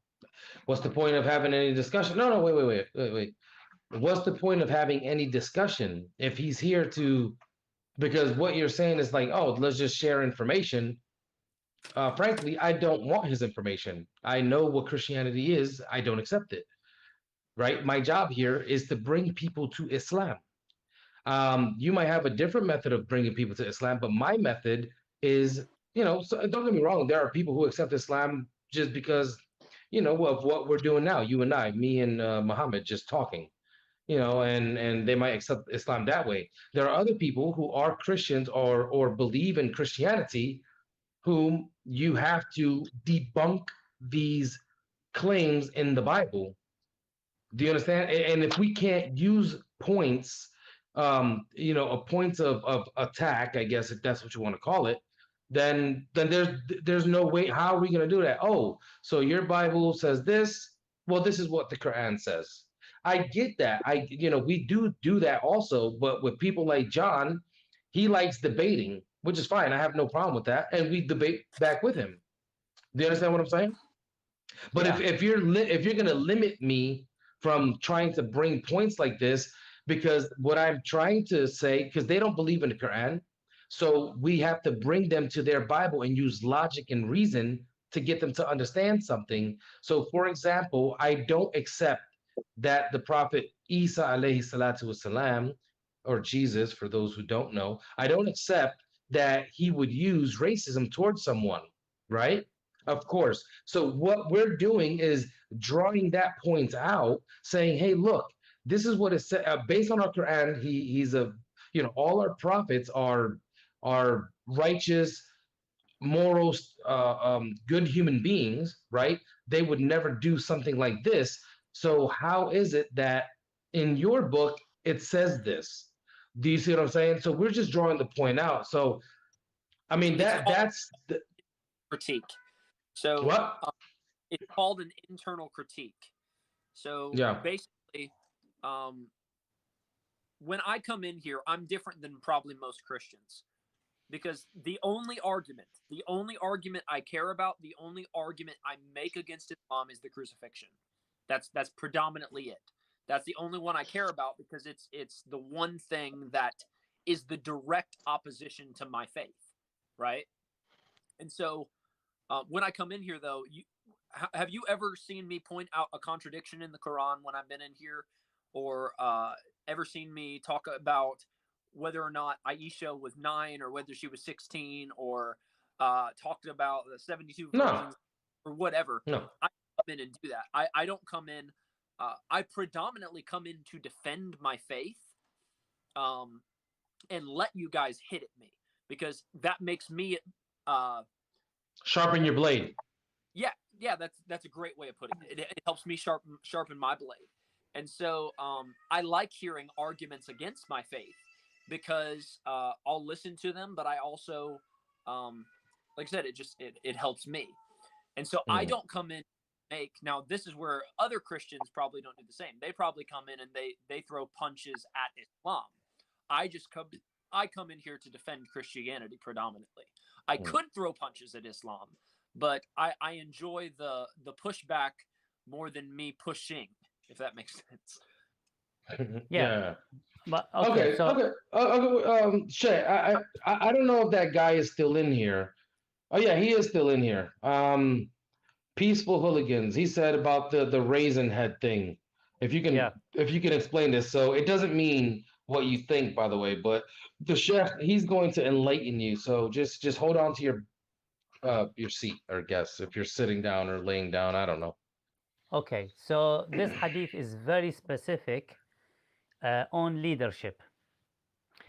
The Arabs are known to be revolting against any type of leadership for a long time. This is not something new, and that is due to the environment they grew up in. It's an open ground, it's a desert. Nobody tells me where to walk. I walk wherever I want. That's the way they are born. They are born free, the Arabs. Nobody tells them anything. Until today, even through all the dictatorship in the Arab world, they still have a lot of I got my own way.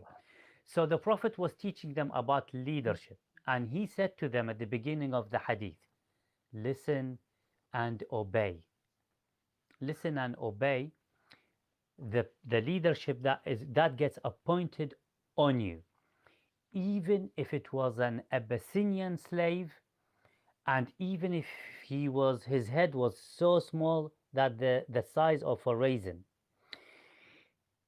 so that Arabs remove all the racism from their acceptance of leadership and accept if that person is appointed, whether he's a reciter of the Quran or whether he's a professional in hadith, if he gets appointed on them, they have to listen and obey. And that is the structure of leadership in Islam.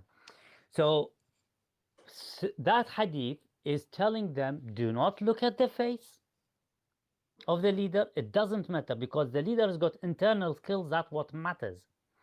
In exactly the same way, when the Prophet appointed a 15-year-old army commander, and he said, you lead the battle, the old companions, like Abu Bakr, who is the second man in Islam after the Prophet, and Umar, they were in his army, and they had discussion. So Umar says, why did the Prophet choose that leader? And Abu Bakr would say, listen and obey. Listen, he's been appointed by the Prophet. The Prophet knows. Listen and obey. And then Umar would say, yes, it's not me objecting to the choice. It's a whole group of companions. So they go to the Prophet, peace be upon him, and say to him, please replace him. At least somebody a little bit older. We accept your choice, O Prophet, but just replace this 15-year-old with somebody a little bit older and wiser. And the Prophet says, no. He is deserving of leadership just like his father was deserving of leadership. The Prophet knew this man is militarily equipped. So the Prophet is telling them in terms of leadership, when a person is appointed on you, even if he was an Abyssinian, because Abyssinian slaves, Abyssinian people, for the Arabs were majority of them slaves. So they will never listen to a slave. If a slave tells them, I'm your army commander, they will never listen. They'll say, what? We used to buy and sell you yesterday. Yes, but today we are Muslims, we are all free. So the Prophet is telling them, even if it was an Abyssinian becomes a leader over you, you must listen and obey. White, black, slave, not a slave, you listen to the leader. And that's what the hadith is listening to the leader, no matter what his shape is. That's it. That's the example.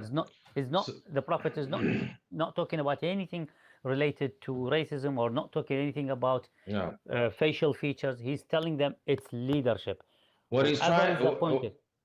yeah. So in case you didn't understand, what he's saying is that the Prophet Muhammad was teaching, peace be upon him, and telling the people that no matter who's appointed, you must follow their lead because they were appointed. He's telling them not to look at race, don't look at the face or the head or these things, right? So it's the same thing. God doesn't judge us by our physical appearance, He judges us by our heart, our intentions. That's what that means. Yes, that's Okay, exactly it. so peaceful hooligan. I know that you're not going to accept that. I know you're not going to accept that because you're going to try to nitpick at the words that the brother was using.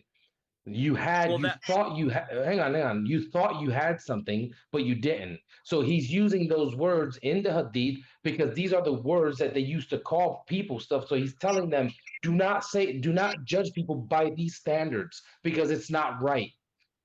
It's And I different have than what we find in the Bible with Jesus calling the lady a dog. It's different. and brother Isa, and Hmm. I can recite the hadith if you want in Arabic, and the No, no, brother, no, if no. he knows It's okay. if he knows Arabic, he will know.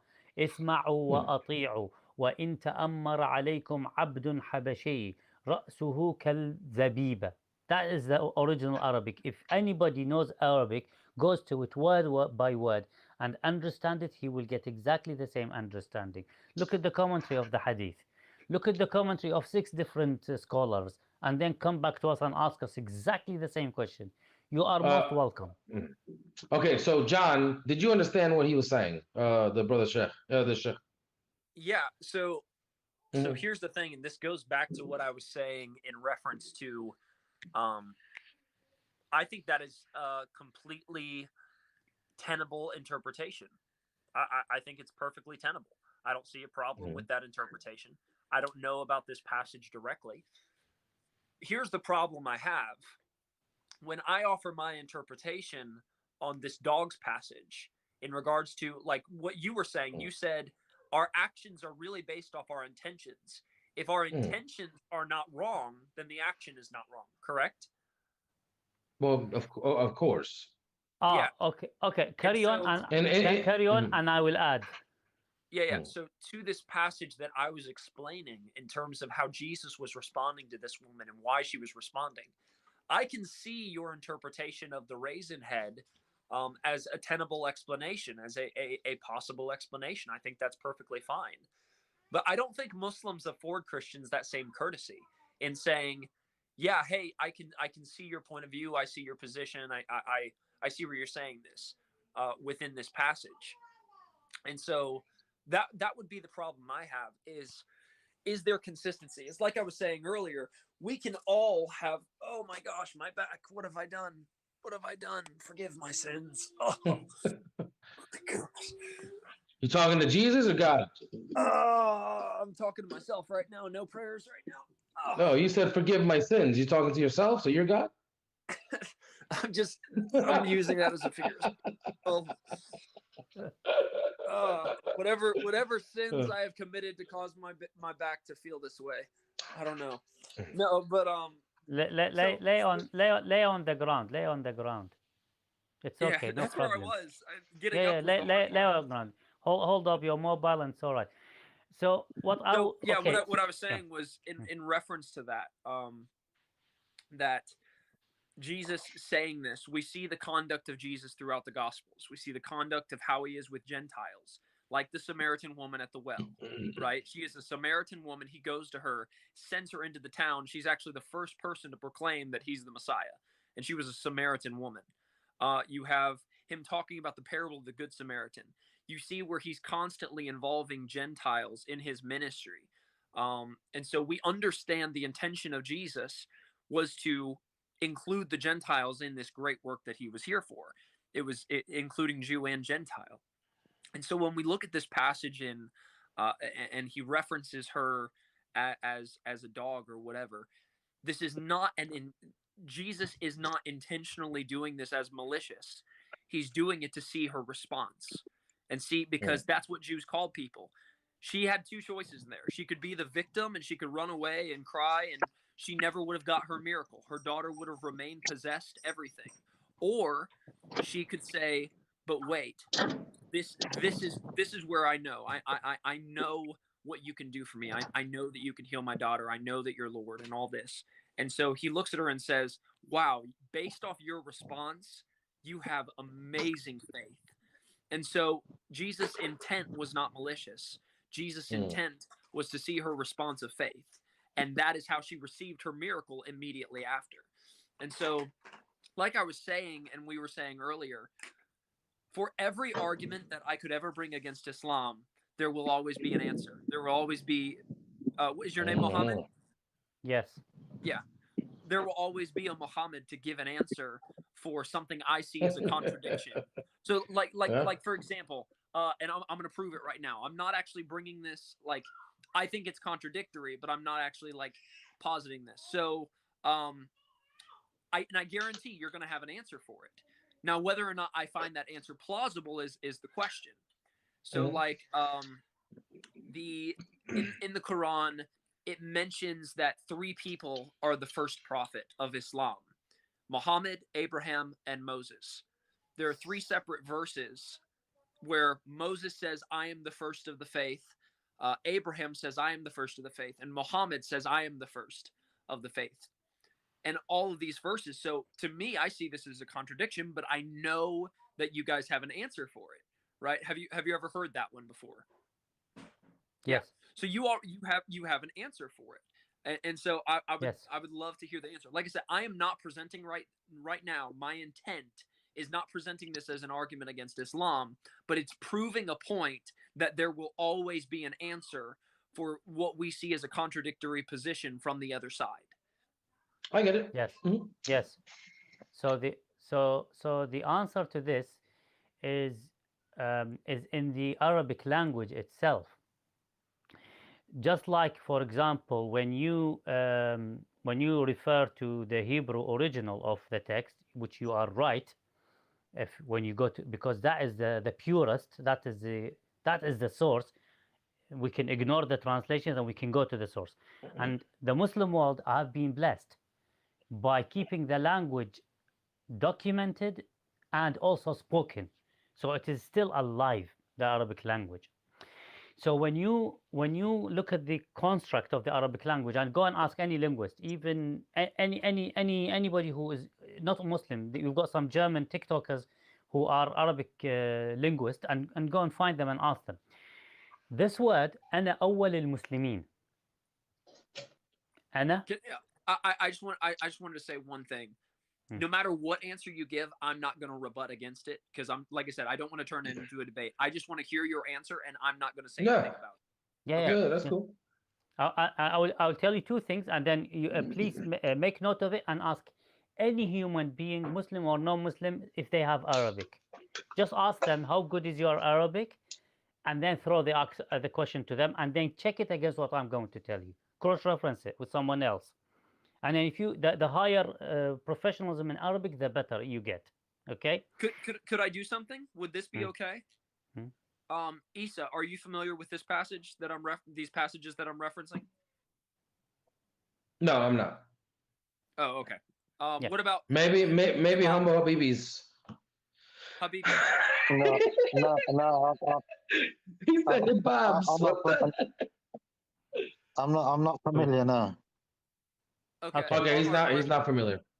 What I'd like to do, would this be okay? Just kind of as like a little test. I want to see if what you're saying is true. I want to put it to the test. Is that okay?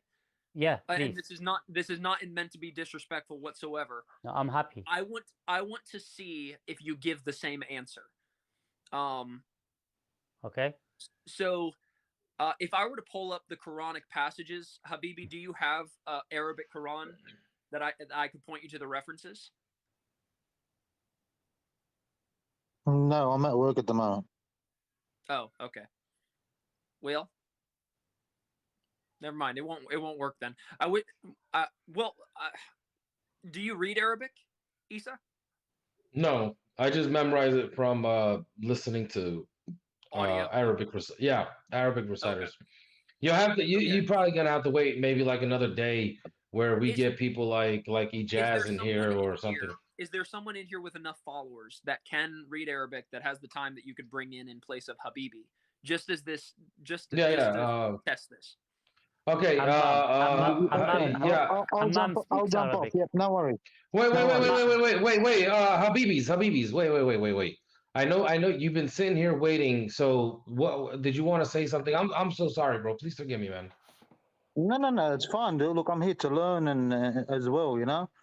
I just wanted to Yeah. say to the pastor, is there is there any explicit verse in the Bible where God says, "I am God, worship me"? Is there any of that without with all due respect playing duck duck goose?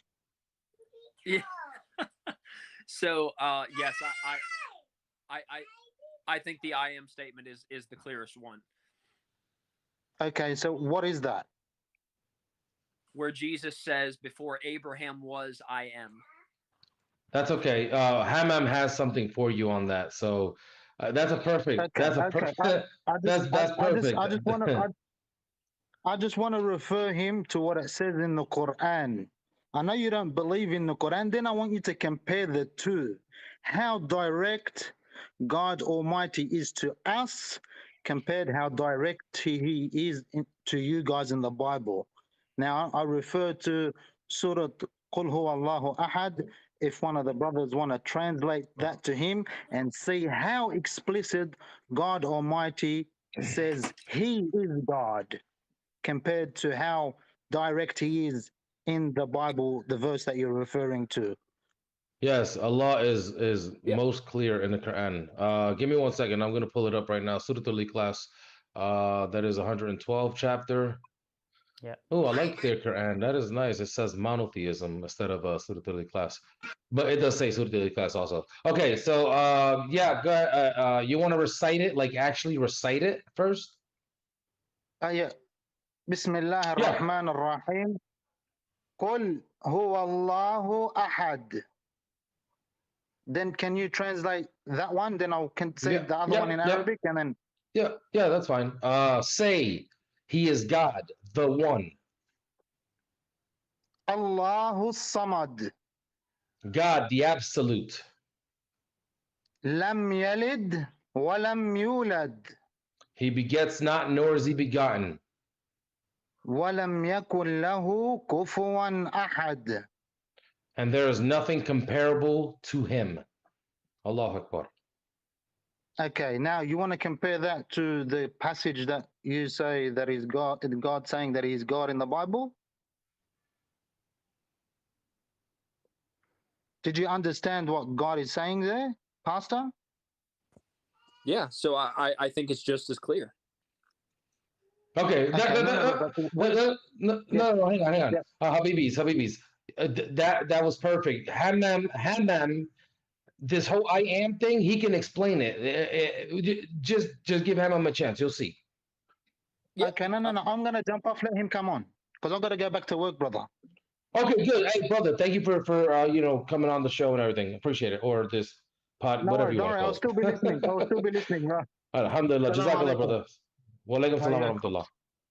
So are we going to go to the discussion? Yeah, we're gonna go to the discussion. Mom, right? Yeah, Yeah. he'll rebut this I am this before Abraham was. It's actually before Abraham was I am. The way it's written, the comma needs to be moved over one word, literally.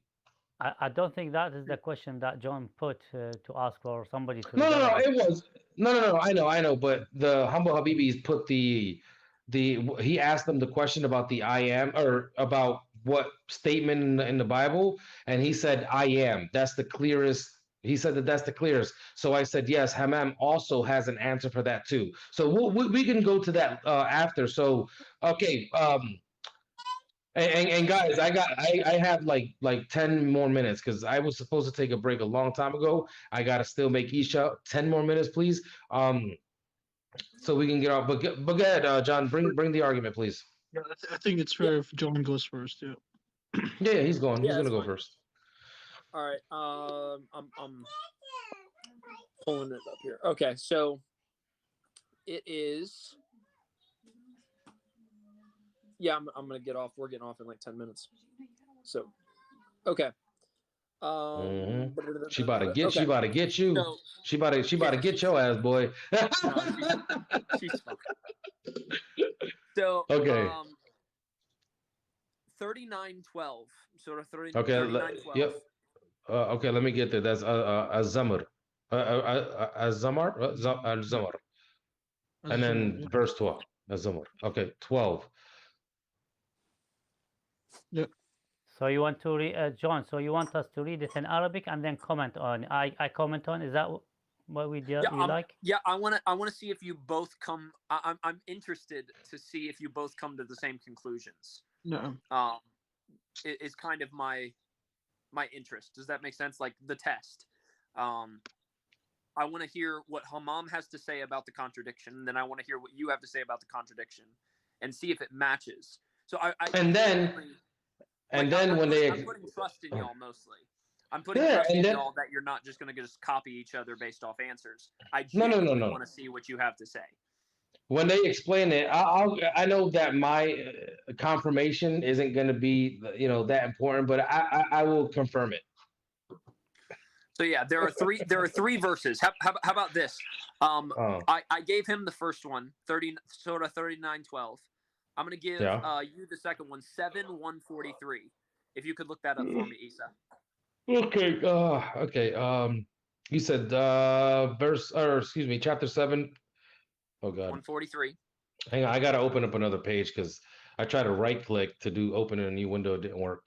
Yeah, I haven't looked at this. I haven't looked at this contradiction in a while, but Okay, and then so 7 what? 143. 143. All right, give me a second. Okay. Yeah. Okay. Okay, and then 2:132 is the last And then one. 2. Muhammad. Okay. 2:132, right? Yes. Ooh, Hammam. That Hammam. Baqarah is Hammam's little playing ground right there. No, man. That's the Sheikh right here. Okay. Okay. Say All what? right. So, 232. You said it. 132. Yeah, 2:132. 132. Okay. 132. All right. I'm ready. Okay. All right. So read 39:12 first, Hammam. Quran, the first one. Yeah, 39:12. Yeah. وأمرت لأكون أول المسلمين, and I think it's referring to the Prophet Muhammad, to say he was ordered to be the first to submit. So yeah, you want me so, yeah, could you read? Obviously, I can't hear Arabic, so to? can وأمرت you read? لأكون أول المسلمين. No, he wants the English. I want the English. Hey. No. Hammam, We do the. My bad. And Hey, I've been Hammam, I don't commanded. know Arabic, and then he cites Arabic. Thank you so much. Well. Actually, just FYI, he will be citing the Arabic on, or he will recite the Arabic on all of them. That's just something that we do. So No, you have to that's bear fine. with us on that. I was just joking. Okay. Okay. So, yeah, And I've 39:12. been What is the direct Arabic translation from English? is Or that direct I've been the English first translation. one that I've been commanded to be the first one to submit. Okay. Okay. You want us to go to the next one? Yeah, that's fine. So, so what was it? Read it word for word. I'm so sorry. My daughter's screaming. I'm trying to hear. And I've been commanded to be the first one to submit. Okay. All right, and then the second one. Is Baqarah, right? Baqarah? Baqarah 143? Could you read the second verse for me, please? What was the second verse one? right Is after that? it 2:132? 39, 12, and 13. I'm sorry. Okay. So 13 is قل إني أخاف إن عصيت ربي عذاب يوم عظيم. إن عصيته. إن عصيت ربي عذاب يوم عظيم. Yeah. Say if I were to disobey my Lord, I fear the punishment of a great day. Okay. All right, and then go ahead and read 7:143. Whoever has that pulled up. Go ahead and recite it. 7 what? 7:143. Okay. ولما جاء موسى لميقاتنا وكلمه ربه قال ربي أرني أنظر إليك قل لن تراني ولكن انظر إلى الجبل فإن استقر مكانه فسوف تراني فلما تجلى ربه للجبل جعله دكا وخر موسى صعقا فلما أفاق قال سبحانك تبت إليك وأنا أول المؤمنين. Now English, please. English? Okay. Okay. It's you want to read it, Muhammad? Hammam, or you want me to read it? You can read it. I see Okay. where he's going with this right now. So Okay. Yeah. I kind of see where he's going to. Says here, and when Moses came to our appointment, and this is off the clearquran.com or clearquran.com. So, if you're on a different website, it might have different little words here and there. And when Moses came to our appointment, and his Lord spoke to him, he said, "My Lord, allow me to." I'm sorry. Okay, it said, "My Lord, allow me to look at you, or allow me to look and see you." He said, "You will not see me, but look at the mountain. If it stays in its place, you will see me." But when the Lord manifested himself to the mountain, he turned he turned it into dust, and Moses fell down unconscious. Then when he recovered, he said, "Glory be to you." He said, "Alhamdulillah," right? "Glory be to you. I repent to you, and I am the first of the believers." Okay. Yeah. Then the last passage, 2:132. 2:132.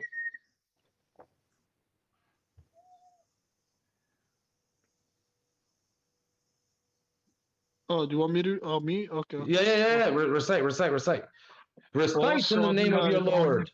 Oh, I'm sorry. ووصى بها إبراهيم بنيه ويعقوب يا بني إن الله اصطفى لكم الدين فلا تموتن إلا وأنتم مسلمون. You want to He translate it? he says, and Abraham exhorted his sons. I hope I said that right. And and 1 second. and Abraham exhorted his sons and Jacob. "O my sons, God has chosen this religion for you, so do not die unless you have submitted." Okay. So the fundamental question is, who is the first to believe in Islam? Muhammad, Abraham, or Moses, since they all claim to be the first? Good question. The last one, just a correction. The last one, Can't hear. Yeah. the last one has nothing to do with the word awwal. Yeah. The first. I was going to say that. Yeah. The first two probably, but the last one is not. Well, yeah. what we would say though is Abraham chronologically existed prior to Moses. No. Right. No. Wait a minute. We are just talking about words at the moment. We are not getting into the meaning. The meaning we're gonna describe it. But the three references that you mentioned, Hammam, can you read the verses? The first one has the word awwal in it. Yeah, they both have the word awwal, which is the first. But the third one, and the last John, one doesn't. so the last one, the reference you gave us is incorrect. Because I was gonna scratch that one out for you. Yeah, no. So let's send it back to John. So there is another third, a third place in the Quran. Which you said. Which one was that? Is 132 is incorrect. Okay, let me hang on. 7:143. Can I just very quickly, because I do like incorporating the chat also. So one of the brothers said when they received the message, they became the first believers in their time. Nothing wrong with that.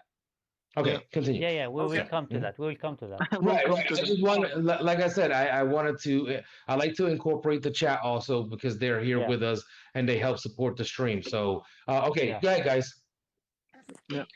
So, John, let's get the first right so that we can discuss it. Yeah, the last one is incorrect.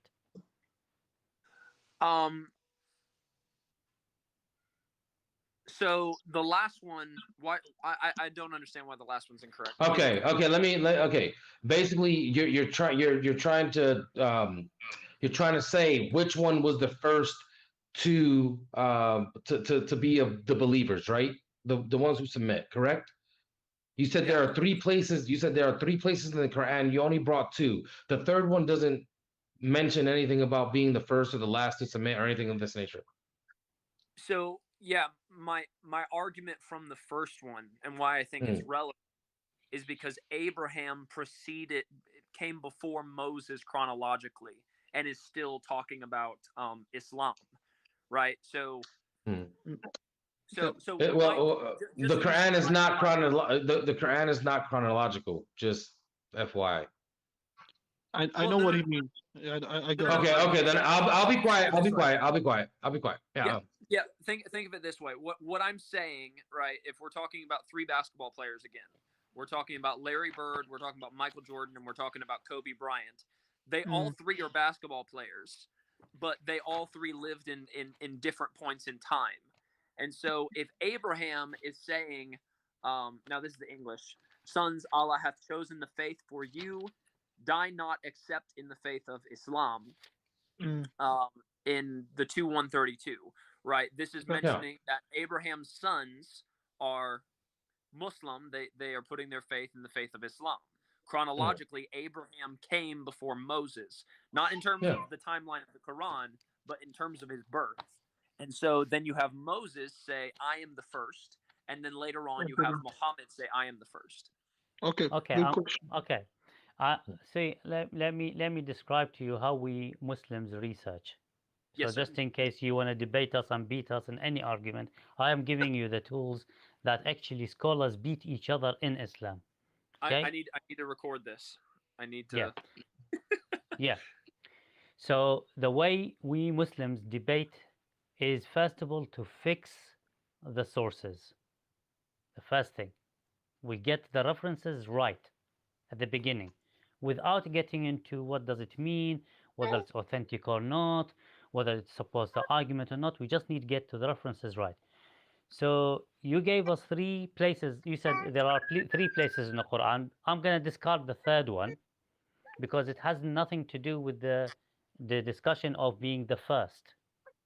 Okay, so anywhere in the Quran when any prophet mentions the word I am the first of the Muslims or I am the first of the believers, this is in context of our discussion today, right now.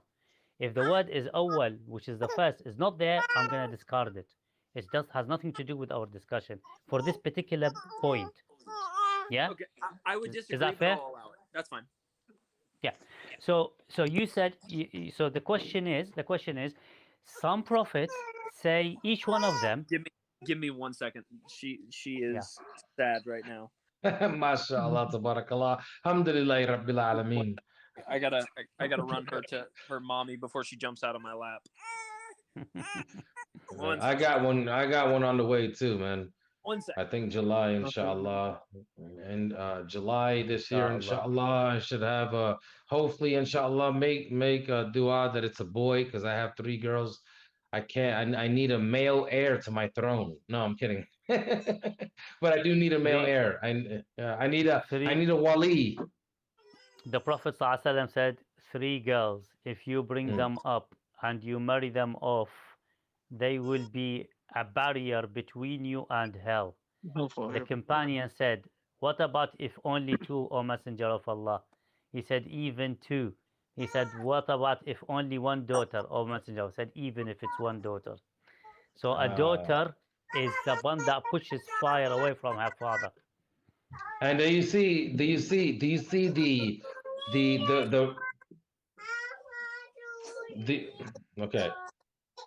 okay, that's just too loud. We'll get him back. But do you see the importance and the relevance and how we believe that women in Islam are held in high esteem and high regard, but people will literally come in here and say that Islam somehow, oppresses women and these things. Like, we don't believe that at all. You know what I'm saying? No. But I do want a boy I do want a boy because uh um I need a wali. I need somebody to look after the girls once I'm gone, inshallah. So please make dua. Inshallah. Okay. Inshallah. All right. Inshallah. Hey, don't yell. Don't yell. Yes. Okay. Go Don't ahead. yell. So let's just focus on the verses that is an issue for you, John, which is the word first, which is in Arabic, it's the word awwal. Awwal in Arabic means the first. Okay. Now, wherever you come across that in the Quran and somebody making that statement, or in the hadith that somebody making statement of I am the awwal, I am the first of the believers, I am the first of the Muslims, I am the first to accept that, it actually means I am at the forefront, I am a leader of that, I will accept that. This is exactly the same supplication we do every day, we Muslims. We Muslims use that statement, exactly that statement. When we say to Allah subhanahu wa ta'ala every single day, each one of us say every single day, I am the first of the believers. We are talking to Allah and saying to Him, I am the first of the believers. Meaning, as soon, oh Allah, as soon as I hear your command, I am the first to apply it. The first to apply it as soon as I hear it. So when any prophet mentions that, that is exactly what it means. It means I am going to be the first of, just like you say to me, for example, if you prove to me Jesus has not died, I am the first to believe you. That's exactly the same statement in English and in Arabic. So in Arabic, I am the first to do X, I am the first to do Y. It doesn't mean I am the first in number, but I am the first to respond to it. And in daily, I mean, I am 1,400 years later, using the same statement when I'm talking to my Lord and say to him, my Lord, I am the first to believe. When I'm the first to believe, doesn't mean that I am before Prophet Muhammad. Doesn't mean that I am before Prophet Adam. Doesn't mean that I am before Prophet Ibrahim. All it means is as soon as I hear it, I am the first to apply it. That's all it means. And not even first in terms of comparing myself to the rest of the humanity. No, compared to myself. As soon as I hear it, it becomes responsibility to me. I'm the first to accept it. I'm the first to apply it. Alhamdulillah. It's just like when I open up my live streams, one of the Muslim brothers jump in and he says first. He was there first. It doesn't mean that he's the first.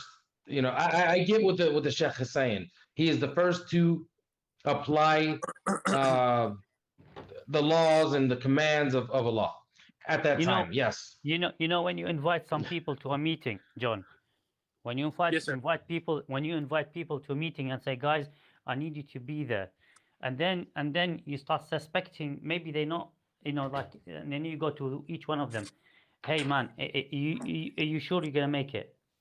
Can please confirm to me, man, I'm gonna be first. I'm gonna be first. I'm gonna be first. Each one of them says to you, man, I'm gonna be first. But when practicality comes, it only means I'm committed to you, John. I'm committed to you, John. Before you even be there, I'll be there. But when practicality comes, there's only one person in terms of numbers who's gonna be first. The rest of them are eager to be first, and that just shows their commitment. So when Moses was talking to God and he said to him, show me, let me look at you. And God said, Allah said, you will not see me, but look at the mountain. If the mountain stays in its place, you will see me. When God appears into the mountain, it became dust. So Musa sa'iq, which means collapsed. And then he woke up again from his Do you unconscious. mind if I interrupt you for a second? Is that what they say? أولوية المبادرة? Yes, Yeah. Okay. Okay. yes, Okay. yeah. Let's First in guys, response. yeah. We First need in to hurry up response. because guys, Yeah, we need to that's it. hurry up because That's okay, it. yeah, Yeah, because that's it. I'm I done. I'm done. no, right, that's fine. I said Yeah, 10 minutes ago we're going on 20 minutes, so yeah. Okay. please So, let's hurry. so that's the meaning, John. That's the meaning of every time you come across awwal, which is the first, either if you come to across it in the Quran or in the Sunnah, in the Hadith, أول means as part of our supplication daily prayer. It means I am No. the first to respond as a human, as an individual, first to respond. Gotcha. Yeah, Like I said, I'm it's not gonna rebut. I'm not gonna rebut. I'm gonna. it's like me, John, coming up to you and saying, if you get attacked by somebody, I'm the first to be there. It's to show you, it's more to That, show you that, how I how strive. committed, committed, I'm committed. committed. This is what we call Yeah. Okay. awlawiyat al-mubadara. Okay. The first of being committed. Yeah. Okay. Yeah, and so Wait, I guys, wait, guys, please. I'm really running low on time. I'm trying to. There's another brother that wants to get on. Sheikh, thank you Yeah. for the explanation. Let me Thank get you. the brother. Let me get the brother Majid in here. No, I Sure. still Please need do you. the I still Hamid. okay. I still need you. Okay. Sheikh Mohammed. Yeah. Jazakallah, brother. Thank you for helping out. وإياك إن شاء الله. No problem. You're welcome. Assalamu alaikum everyone. Take care, John. Wa alaikum hey, have a salam good wa one, brother. rahmatullah. Thank- So, Hammam, okay, we got that cleared. Okay, I heard this before too. I agree that that's what it means. Okay, so now let me get Majid in here real quick because he wants to explain it also, and he's going nuts in the comments. So let him explain. Assalamu alaikum, brother. Can you hear me? Yes, we can Yeah. hear you, brother. Wallahi, mashallah, you guys doing a very good job. May Allah subhanahu wa ta'ala reward you. Majid, are you Alhamdulillah. where are you Jazakallah. from, brother? I'm from Canada, brother. I'm French Canadian. Oh, mashallah. Yeah, I'm Okay, French. okay. Wallahi, I'm enjoying the debate, and I've been here every day. Very much, I'm addicted. Alhamdulillah. I'm addicted. My wife, she's telling me, "What are you doing, man?" I said, "I'm here again." Alhamdulillah, brother. May Allah subhanahu wa ta'ala reward you and put you the hasanat. I just want to say about the one who says why he said "Ana awwal min al-Muslimin." In Islam, we have when we say Allahu Akbar in the Salat, we have three options. One option is when you say Allahu Akbar, you can recite Fatiha right away. One option. The other option, you can say Subhanallah wa bihamdi, adada khalqi wa rada nafsi. And the other option, the third it says وجهت وجهي الذي فطر السماوات والأرض وجهت وجهي الذي فطر السماوات والأرض وما أنا حنيفا من المشركين إن صلاتي ونسكي ومحياي ومماتي لله رب العالمين وبذلك أمرت. It says here وبذلك أمرت وأنا أول المسلمين. We individual say every single salat وأنا أول المسلمين. So does not mean we are a new Muslim. Hey, John, do you mind muting your mic, please? Please. Yeah, yeah. So وانا اول المسلمين, actually me, I use وجهت وجهي الذي فطر السماوات والارض حنيفا. That's the word he used Ibrahim alayhi salam when he prayed. The three option, one option is when you say Allahu Akbar, you can recite Fatiha and right away you can start Quran right away. The other option, you can say Subhanallah wa bihamdi adada khalqi wa rada nafsi. And the third option is وجهت وجهي الذي, that means my face is facing to the Allah side, and it's telling that وجهت وجهي الذي فطر السماوات والارض حنيفا وما أنا من المشركين, which is المشركين, I'm not the mushrik. إن صلاتي ونسكي ومحياي ومماتي لله رب العالمين لا شريك له وبذلك أمرت وأنا أول المسلمين.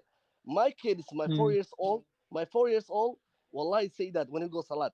My 6-year-old, my 7 years old, my 8 years old, all my girls, they say that. Because this another third option does not mean me and my kids, we are the first Muslims, but this is the sunnah of Ibrahim alayhi salatu salam. Alhamdulillah. جزاك Jazakallah. الله خير. So وانا اول المسلمين, وانا اول المسلمين come from there. جزاك الله خير. May Allah put you barakah, brother. And you as well, brother. Barakallahu fikum. Assalamu alaikum wa rahmatullah. Okay, so now we're gonna. I wanted Hammam to give his position on the I am thing very quickly, Yeah. and then yeah. Go ahead. Yeah, I also wanted to show you from the Quran where there is a Quran in Surah Al-Shu'ara, verse 51, right? Just want to show you guys that one for a second. Surah Al-Shu'ara, verse 51. What do you know the verse number? Guys, can somebody help me? What is the chapter number for Surah Al-Shu'ara? Surah 26. 26. Okay. Yeah. Quran 26. Okay, yeah, I'm there. 26 verse 51. What does it say? 51, Bismillah ar-Rahman ar-Rahim. It says, "We are eager for our Lord to forgive our, or excuse me, to forgive our sins, since we are the first of the believers." And you know who's it talking about? No, The I don't know who magician, this talking about. the Oh, magicians after the that. magicians. So they, so what happened there? They submitted to Moses. Now Moses is the first to believer. Now Moses is the first to believe. But what they said, they saw the magician and they submit. They said, "We are the first to believe." Doesn't mean Yeah. that they are first by time, but they are first after they seen the dalil, or the proof that this Mhm. is something from a proof from a proof that that was a miracle. Alhamdulillah, A alhamdulillah. proof. Okay, okay, okay. So that just clears it up. The Thank reading you, is Hammam. Yeah, yeah. yeah, yeah, no, no. I think John gets it. Nod your head if you get it, John. Okay, Thank you, good, John. good. You don't have to accept it, but if you get it, that's fine. Okay. Now with the I am statement, let's go to Okay. that.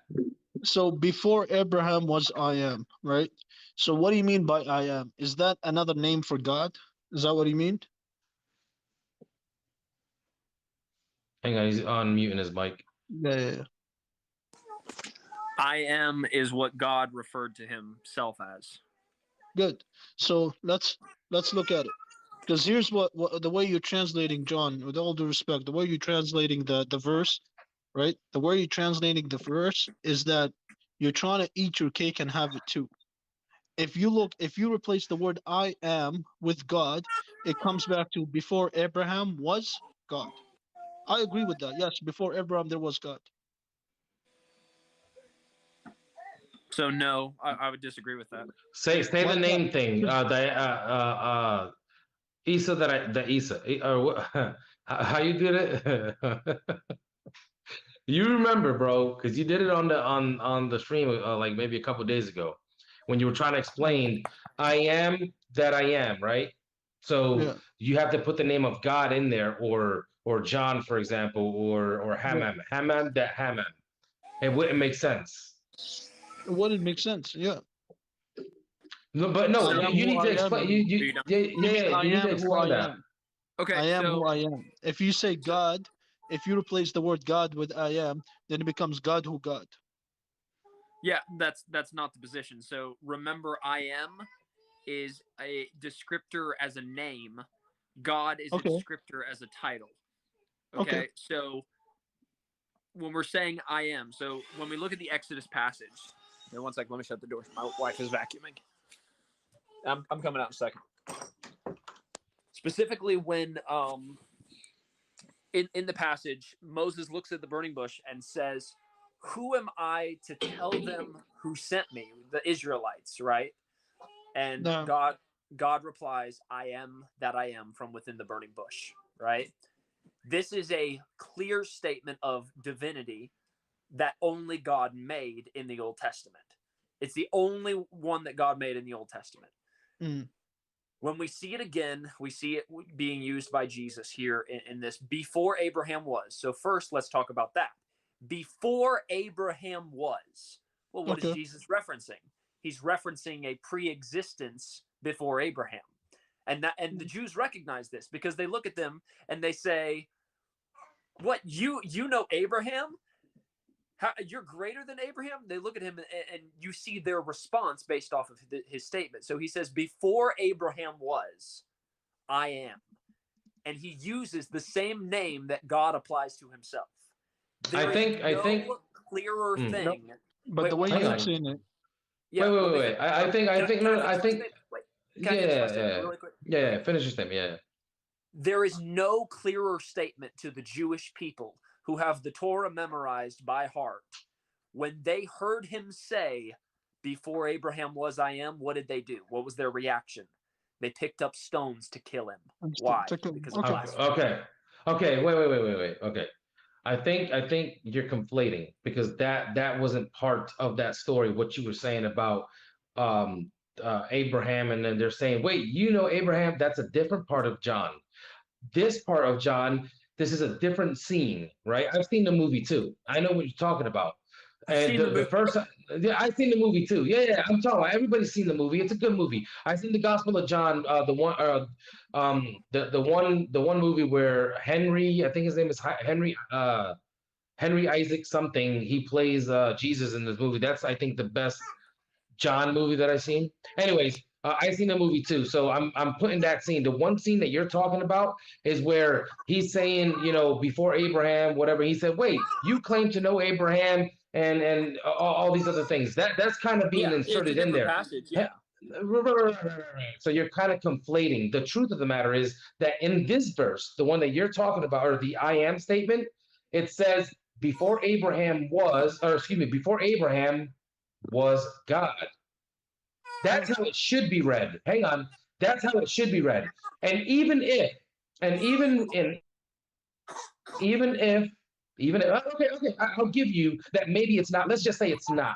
It is the way it is in the book, right? Before Abraham was, So I and it's not a am. different Wait, story. wait. No. Wait. Please, just wait. So it says, before Abraham was, I am. This is an incomplete statement because they picked up stones to throw at him and he disappeared. Of course, read the Bible account.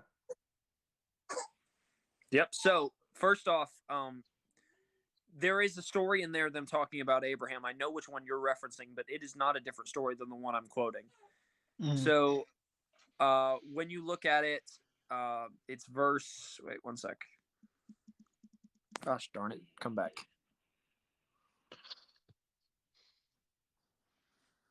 Did you understand what I was saying, though, Hammam? So here it is. Yep. So the Jews said to him, "You are not yet 50 years old, and have you seen Abraham?" Is literally just a couple verses above that, because Jesus said, "Your father Abraham rejoiced to see my day, and he saw it and was glad." Right? And so okay, you know what? I take that back. I take it back. You're right. I thought it was in an earlier part of the story.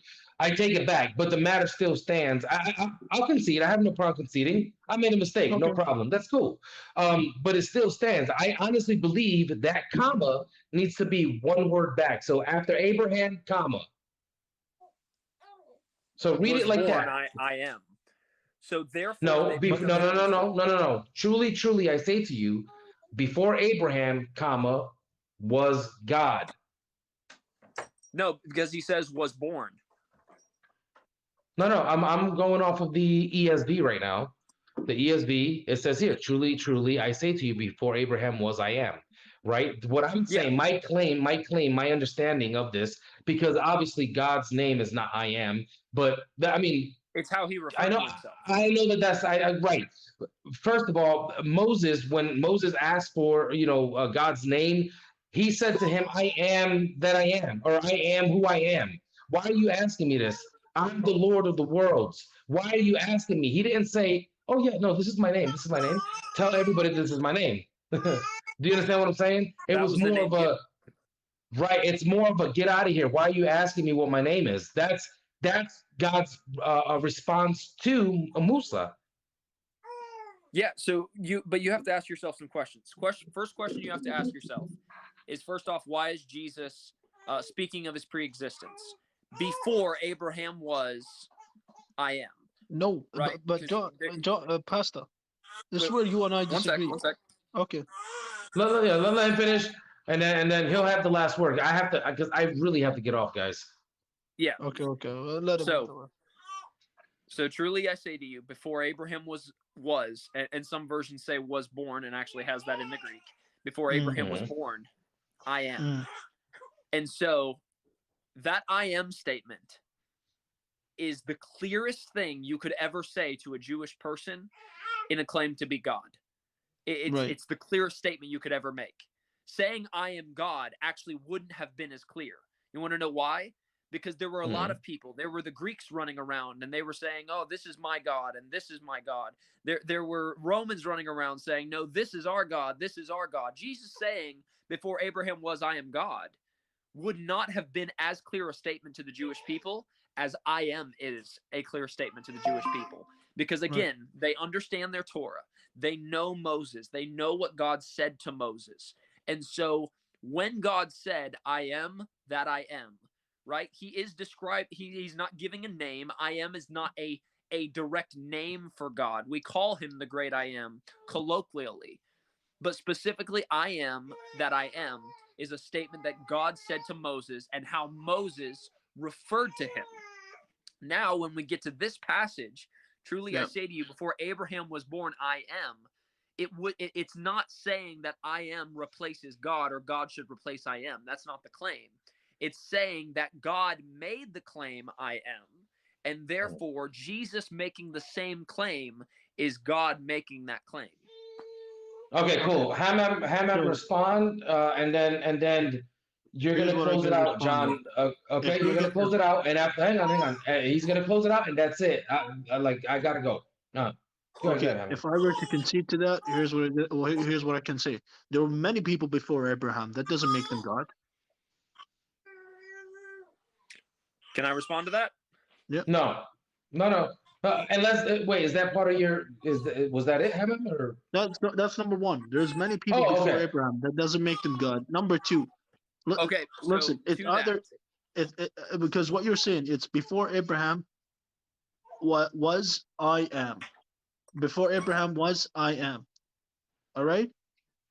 Is he saying before Abraham was I am God?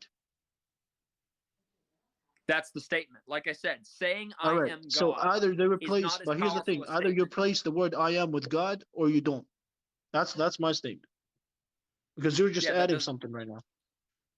No. So, first off, to your argument saying there were a lot of people before Abraham. Yeah, but none of them were alive making this claim. Jesus is someone who lived in the future that made the claim that I existed before Abraham. What about Melchizedek? What about Melchizedek? Melchizedek was a priest. No, Melchizedek. He was not. He does not have a beginning or an end. He was a priest in the Levitical time. No beginning, no end, John. Yeah, you know what that meant. So. Okay, and he had no parents either. Oh yeah. You know what? You're right. You go ahead. Wait, one sec. So Jesus is saying before Abraham was. All right. Jesus is a person. Abraham was in the past. Jesus is in the future. Your argument saying there were a lot of people before Abraham. Yeah, no one in the future was before Abraham except Jesus. That's his claim. Everyone that you're saying was before, everyone that you're saying was before Abraham, by this time they're dead and gone because they were before Abraham. Then Abraham lived. Now we have Jesus saying, as a person who is alive, before Abraham was, I am. And this talks you're to pointing to yourself. No, it's before Abraham was God. No, because you're pointing you translate it to be I am, as in it's me. I was there before Abraham. That's what you translated to me. But no, you got to replace the word I am with God. If you want to say before Abraham was I lived before Abraham, then I cannot accept that. I cannot accept that. Why? Because there were many people that lived before Abraham. That doesn't make them God.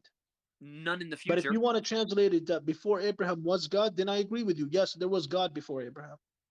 No. That's not what I'm saying. Assalamu alaikum wa rahmatullahi wa barakatuh. Sorry for jumping. Yeah.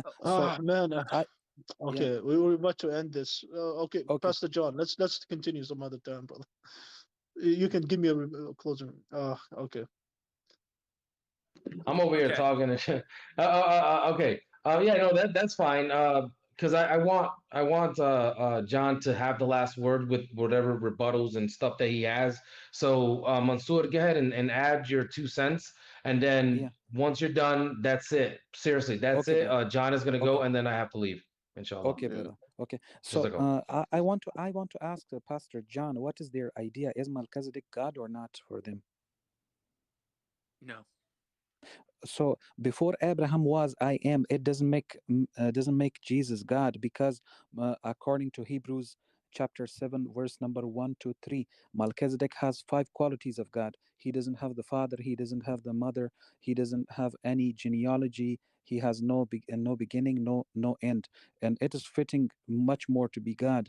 instead of Jesus, then why Melchizedek is not God if Jesus is God? So that is a Hebrew. Now, I know y'all are going to laugh at this, but look at the history of the Jewish people, and you'll see this was a Hebrew idiom that they actually used in reference to not knowing where someone came from. So when they looked at someone and said he has no mother, has no father, has no genealogy, that's literally the statement. The fact that he has no genealogy, they are making a claim. We don't really know his lineage, and that's all it is. They're saying if he had no mother, had no father, had no genealogy, they're not saying he pre-existed.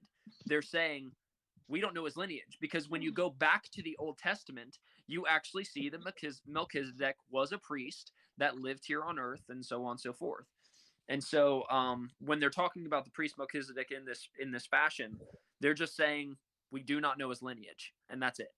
That's all it is. Okay. I'll you know what? I'll accept that. I'll accept that. Are you done, Mansoor? Okay, No, so I'm sorry. I'm sorry. I'm not conceding at all. I'm not conceding. I'll accept the answer. If it was something like far off, then I would say something. But yeah, Mansoor, go ahead, brother. okay, so everybody Yeah, can I'm read. getting off. Okay, Assalamu alaikum. See you, Pastor Okay. John. Bye-bye. Walaikum salam wa So- rahmatullah. So the time is so short, we cannot speak a lot.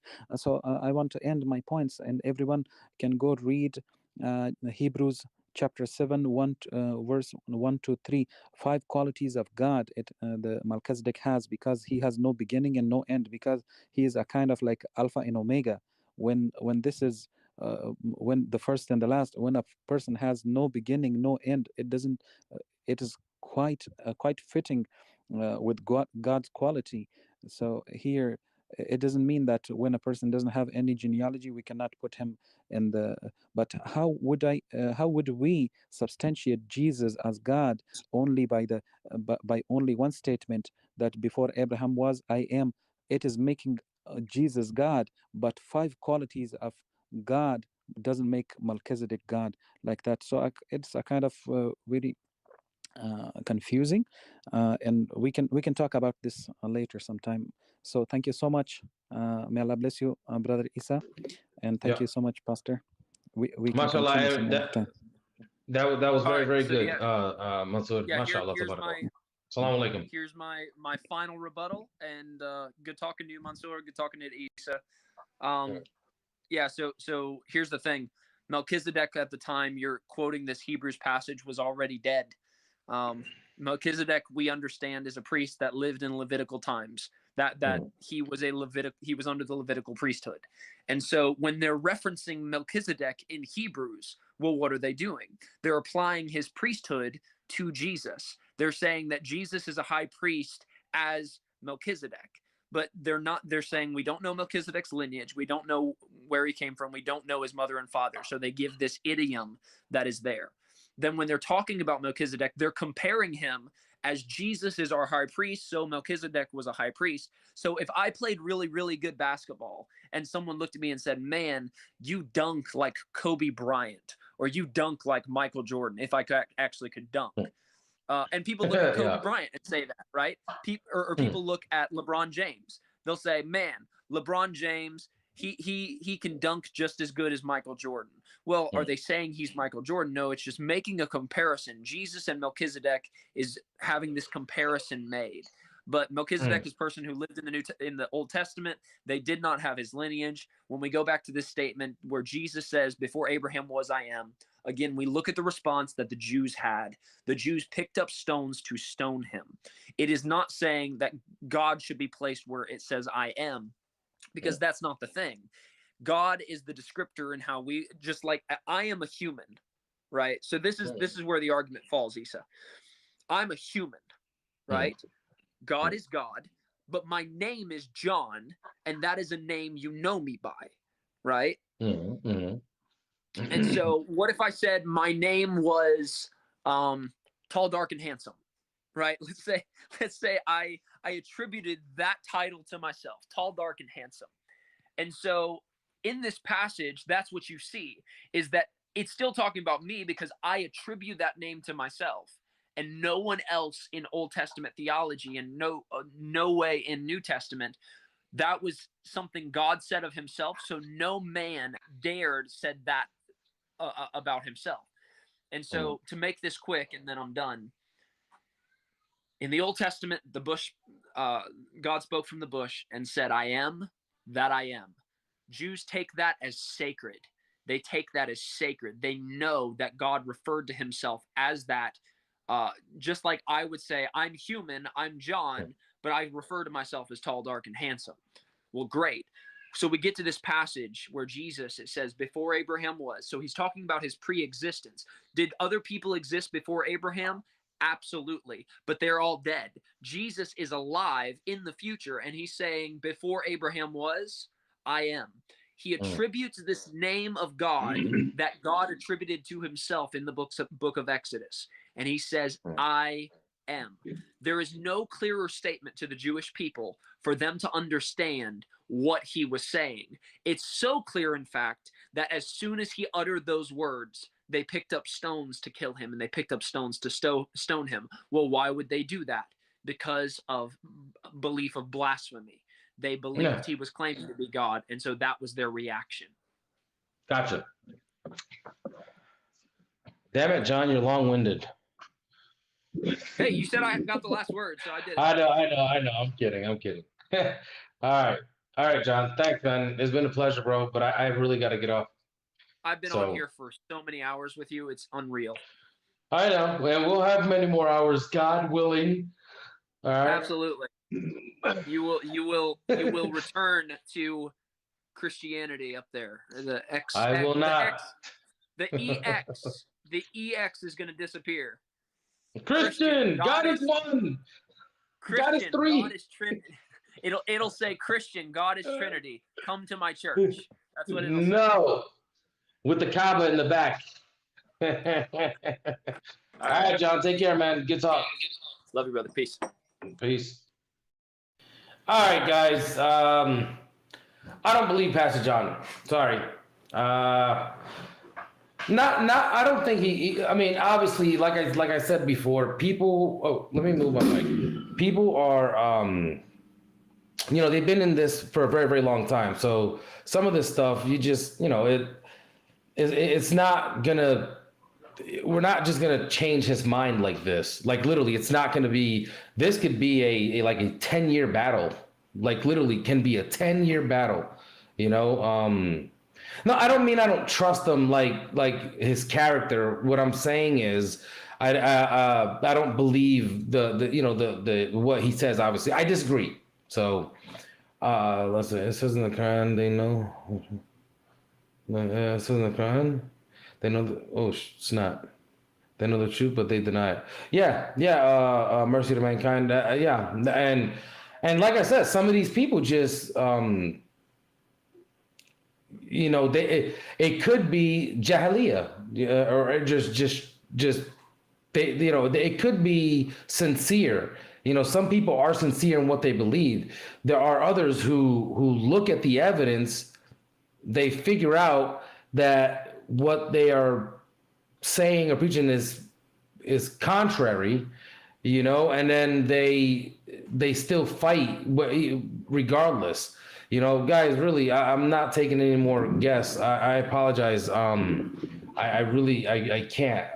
But I might come back on later for maybe just a little bit, but I don't think so. However, I will be back tomorrow. Inshallah. I feel like the Pastor John is not even energetic or happy at all about what he preaches. Like, bro. Allahu alam. I mean, yeah. I still gotta pray, and then once I'm done with that, I can hang out with the kids for a little bit.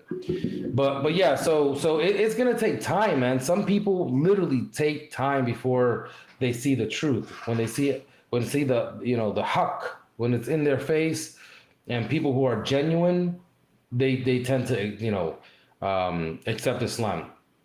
But like I said, it doesn't matter, and like I said earlier, guys, about like the gifts and things like that. I don't really like speaking about that kind of stuff, but don't mention things like that to people. It can make people feel kind of like embarrassed or who knows how they might feel. You know what I mean? You kind of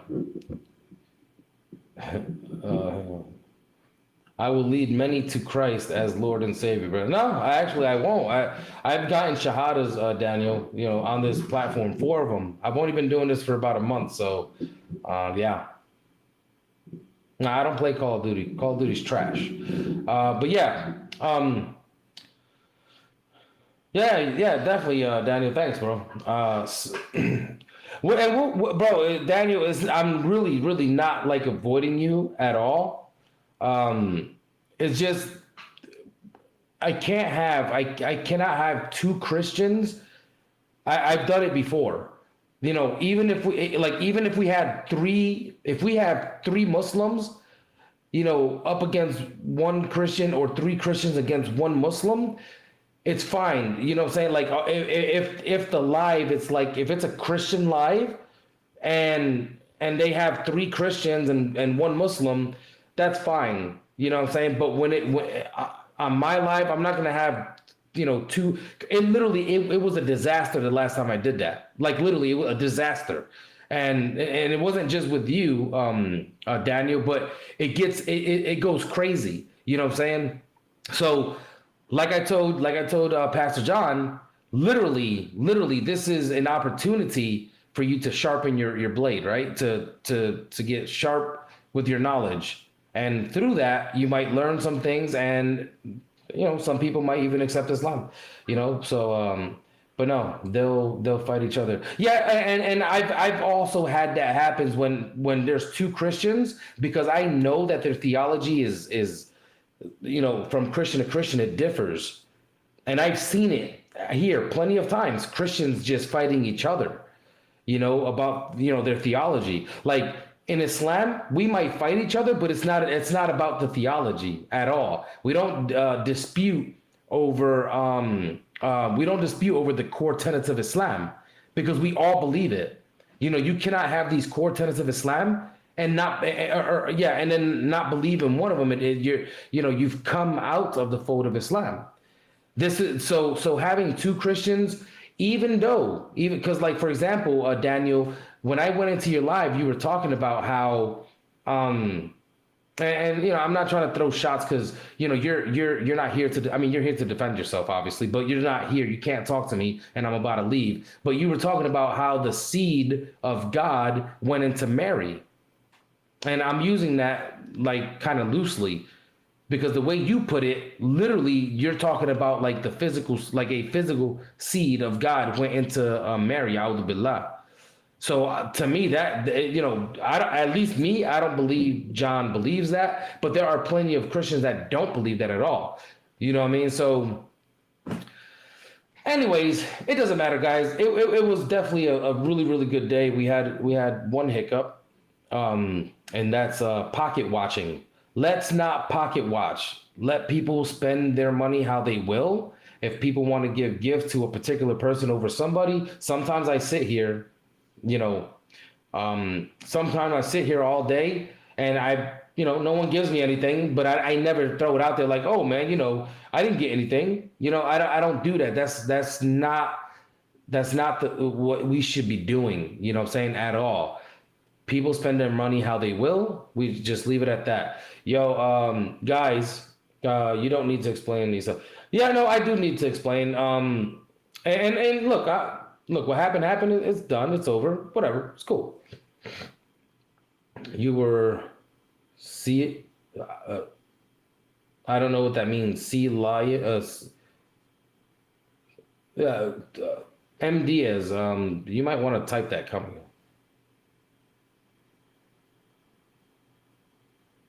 You keep seal lying though. I don't know what that means, bro. So yeah.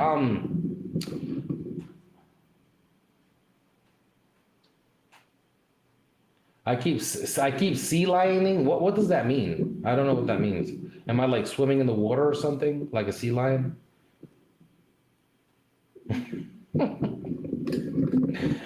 Am I doing this right here like a sea lion, dog? Allah Akbar. Why you typing in all caps like I can't read, bro? Like, matter of fact, I'm gonna look it up right now.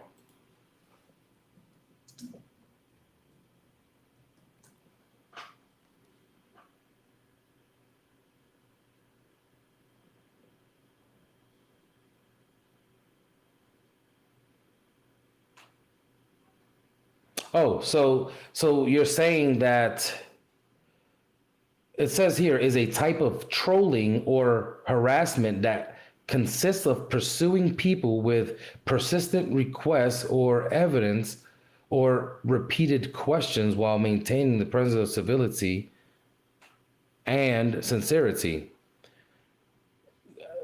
Okay. You can suck my balls. I'm gonna say it to you in Spanish. Mame la bola. Yeah. Okay. So basically saying that, I'm sorry, I shouldn't have said that. Like I said, sometimes like the thug comes out of me, you know what I'm saying? But I don't play with these people, you know what I mean? But, he's literally saying that I'm disingenuous. I'm one of the most genuine people, like literally one of the most genuine people. I literally just sat here and let Pastor John say whatever he wanted to say for like the last 2-3 minutes. I literally let him do that to close out, you know what I'm saying, his statement, because I believe that's only fair. Yeah, I know. Like I said, I should have said it. I'm very sorry, but he's just being. He was being stupid.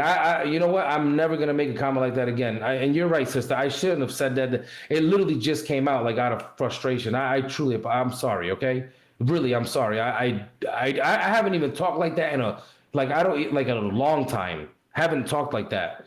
But after reading this description, so people say certain things, and he's trying to say that I'm giving this appearance. Yeah, he did trigger me. Yeah, people get triggered and it happens, but he's literally saying that I'm pretending to be like civil, like I have no civility at all. You know what I'm saying? So he's like throwing jabs at me. Yeah, it's all good. I don't care. I do care. I shouldn't have said that because there are ladies here. You know what I'm saying? And I shouldn't have said that, but I was talking to him. No. I wasn't talking. No, I wasn't. No, Pastor John, I was talking to somebody else. This dude saying that I was sea lying. I guess sea lying or some. I don't know how to pronounce that. But he said I was sea lying people, and basically saying that I'm not sincere at all. That I don't allow people to come on my platform. Yeah, I didn't know what it means either. He said, look it up. And I looked it up. So I'll read it to you, John. Look, and tell me if this describes me. It says, is a type of trolling or harassment that consists of pursuing people with persistent requests for evidence or repeated questions while maintaining a presence of civility and sincerity.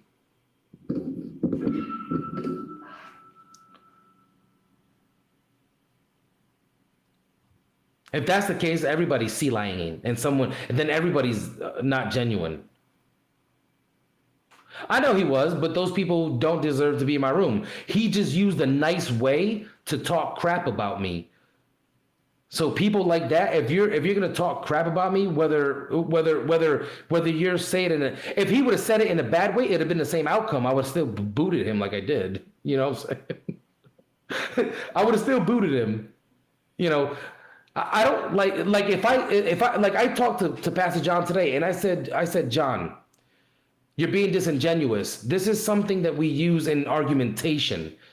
I believe John is genuine, but in argumentation, if I say you're being disingenuous, it doesn't mean that that's his character, that's him. It's his argumentation that's disingenuous. Pastor John, would you agree with that?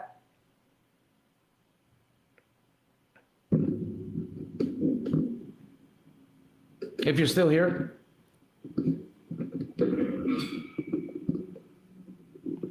Okay. Maybe he left. Okay. Oh, Daniel, you agree. Okay, good, good. So being disingenuous does not mean that you're not genuine. It just means that the argumentation is disingenuous. You know, there are some people that are truly disingenuous, and like that's just their nature and things like this. And I get it. But when I say it to someone like Pastor John, when I'm talking to him, you know, we're throwing ideas back and forth, then I'm talking about his argumentation is disingenuous. Anyways, so some of these people just need to learn about like debating, because a lot of times if you don't know about debating,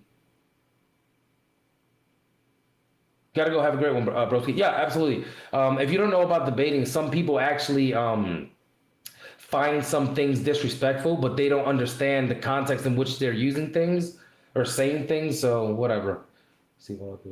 See, Papa, tú eres genuine. Oh yeah, thank you. I appreciate that. Thank you so much. Okay, guys, I've been talking too much. Thank you guys for being here. It's definitely fun. Like I said, I might be on later. I don't think so, but I'll be back on tomorrow, inshallah.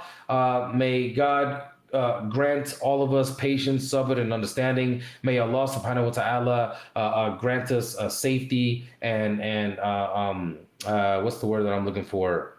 Civility? No, not that word.